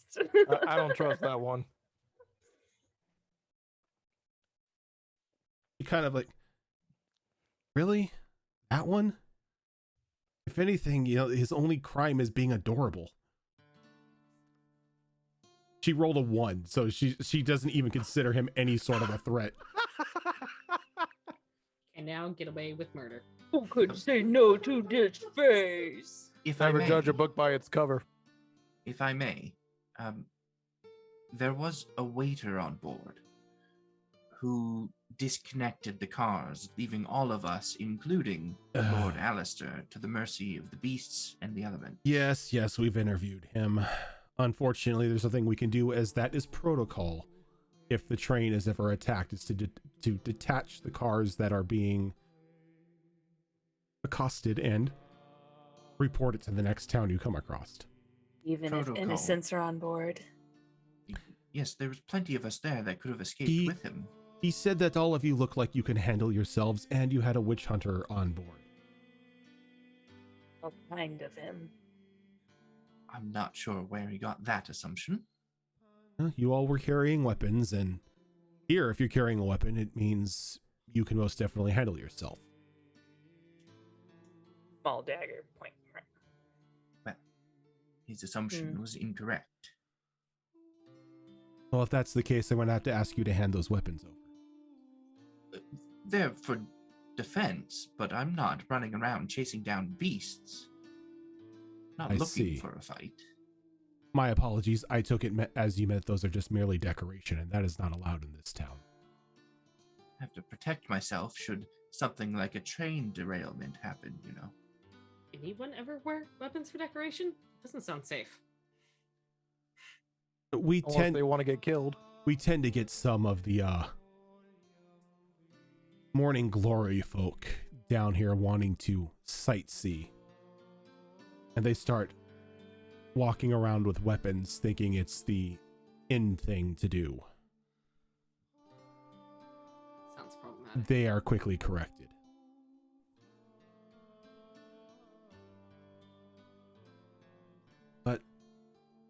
I don't think you're guilty. Al doesn't think you're guilty. So you're free to go. So, if you're looking for some coin, I've got a job. I was about to ask if you had a requisitions board, but this might do. Like just leans their head out a little bit and just kind of like taps Nilani. We currently don't have any fledgling members to assign these tasks to, so they're more first come, first serve for anyone who wants them. How much and what is the job? It's something simple. I mean, all of you look like you could handle yourselves in battle, like I said. You're not going to make us gather medicinal herbs, are you? I'm quite proficient at that. Why would I do that? Not a horrible thing to do. No. This is a guild. We don't pick up herbs. You might as well go to the herbologist if they're alive. We need an investigation completed. There's been talks about one of the houses a little farther down the road, town being haunted. We haven't really sent anyone there just yet, as well. As I said, this is fledgling work. And none of the pups have graduated just yet. But you look like fledgling material. So if you want the job, it's yours. On completion, it pays 150 gold. What is the details of this investigation? Betrayal, backstab, politics, family affair? Investigate if the house is haunted, and if so, exorcise whatever's haunting it. I tend to be good at that. No problem with that. Quite simple. How long do you expect this to take? I know we're kind of stranded, so... She just kind of shrugs. That's up to you. If you want to take it, you can take it. Otherwise, bye. Not by, unfortunately. The trains aren't running, right?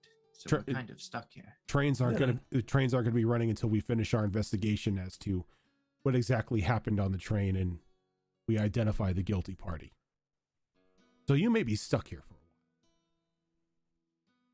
Unless you want to help with that investigation too. I'd rather not. Suit yourself. Rather earn money while we are stuck here. Oh, I'm not saying that you would do it for free. You can do the investigation of that haunted house. She gets like a very annoyed look on her face when she says that. And when the snow's lit up, you can join us on the investigation out to the wreckage. That pays a hell of a lot. Can I do an insight check when she starts mentioning haunted house, Yeah, go ahead and roll an insight check.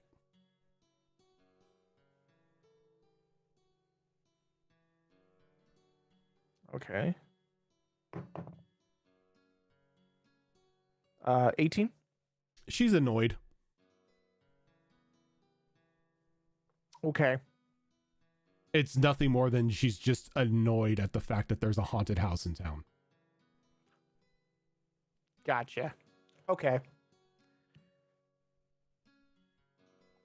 Now, if you want to help us on that, the investigation for the wreckage, I can offer 500.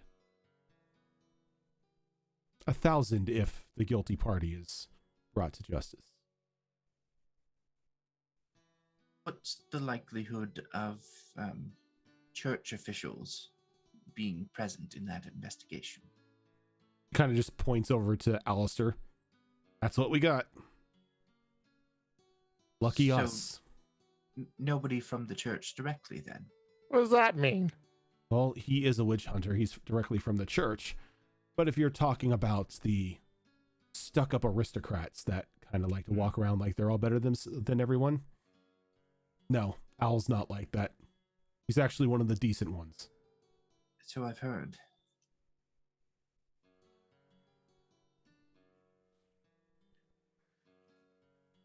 I am willing to do this if my companion is as well. I mean, a job's a job, a coin is coin. There's also a library in this town. You're barking up the wrong tree. Unfortunate. All right, Nalani, looks like we've got some jobs. Oh, before you go anywhere, she reaches down into another drawer and she tosses out a bag for each of you. A down payment. And inside is 25 gold. Sweet. I'm rich. I'm rich, biatch. Hey, that'll help me pay for a couple of components. It's the bag and sort of lets out a disappointed sigh that it's just coins. It's not Does shinies, she- I'm sorry. Does Are you she just a actually- magpie? It's a Corvid thing in general. Yeah. Does she throw this near me since I'm curled up? Yeah, Does I think she just like throws it over to you. And kind of like lands maybe about like a couple inches away from Scratchy's paw.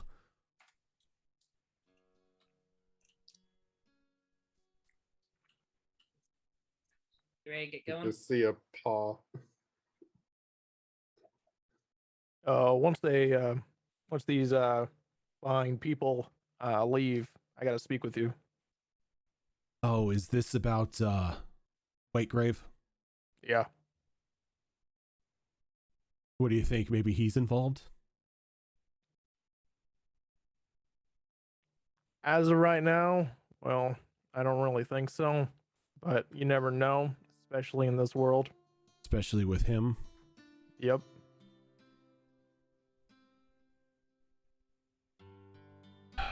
My concern is he's a part of it. I'm afraid of that too. And he's a Lycan himself. So he's out and about and he's running with them. That can spell even more trouble. Once we're done with this little fiasco of yours for this haunted house, God, I hate the we'll, sound of that. I know. We'll come back, and if they're up to it, we'll help you out with the investigation.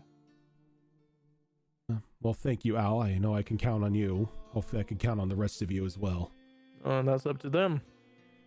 If they have the spine for it. Well, if they got the spine, I've got the coin. Shall we exercise this haunted house by any means necessary? As long as you don't burn the house down. We haven't So failed we have. on, Sorry, go ahead. I was to say we haven't failed on a hunter assignment yet, have we? We should go. No fire this time, Al. No promises. No fire this time, Al.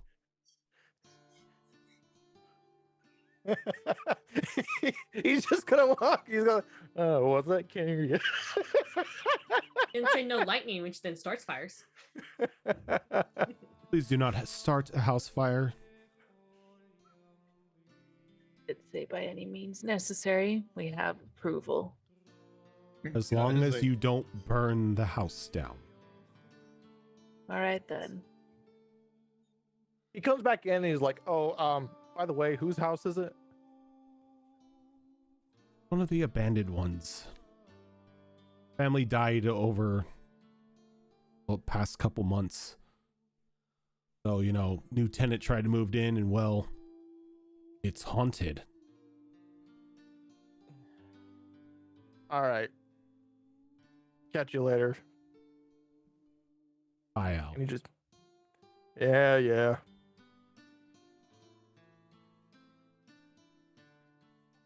Oh, can somebody get the little lizard? I don't want Scratchy chewing on him. just like bites. It's just like it's like one of those little rubber toys that goes. Yeah. Or like those stress dolls that you squeeze. He lets out like an audible squeak. I love this guy. Oh. That's the sound he makes when you squeeze him.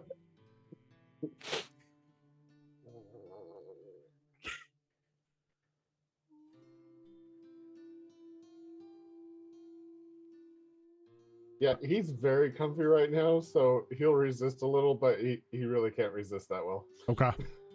It takes a little coaxing, but they're able to get you out from underneath Scratchy's paw. And as you exit Den Mother's office, walking back out the entrance of the Longhouse, now in the city of Madtown, bandaged from your injuries, a little more information as to what is going on, and an assignment to exercise a possible haunted house. That is where we're going to end for the week. Oh, 5 more hours. I can't. I have to go to work in 5 hours. Oh. Same. Yeah. Same. So you have exactly 5 hours to play. Yeah. That's I would what I love heard. to. Right. I would love to if there isn't a fucking maintenance right now. Wow. Wow. Priorities. Clearly. Priorities. Yeah. My priorities is getting to 90 and fuck up some shit. Thank you very much. So I just want to log in. that is going to do it for us this week, everyone. Thank you so much for tuning in to episode 1 of Campaign 3. All the characters have been revealed and the story is underway. Well, the first part of the story anyway. So yeah, tune in next week at Tuesday, 7:30 Pacific time for episode 2. But that is not the only show that we do.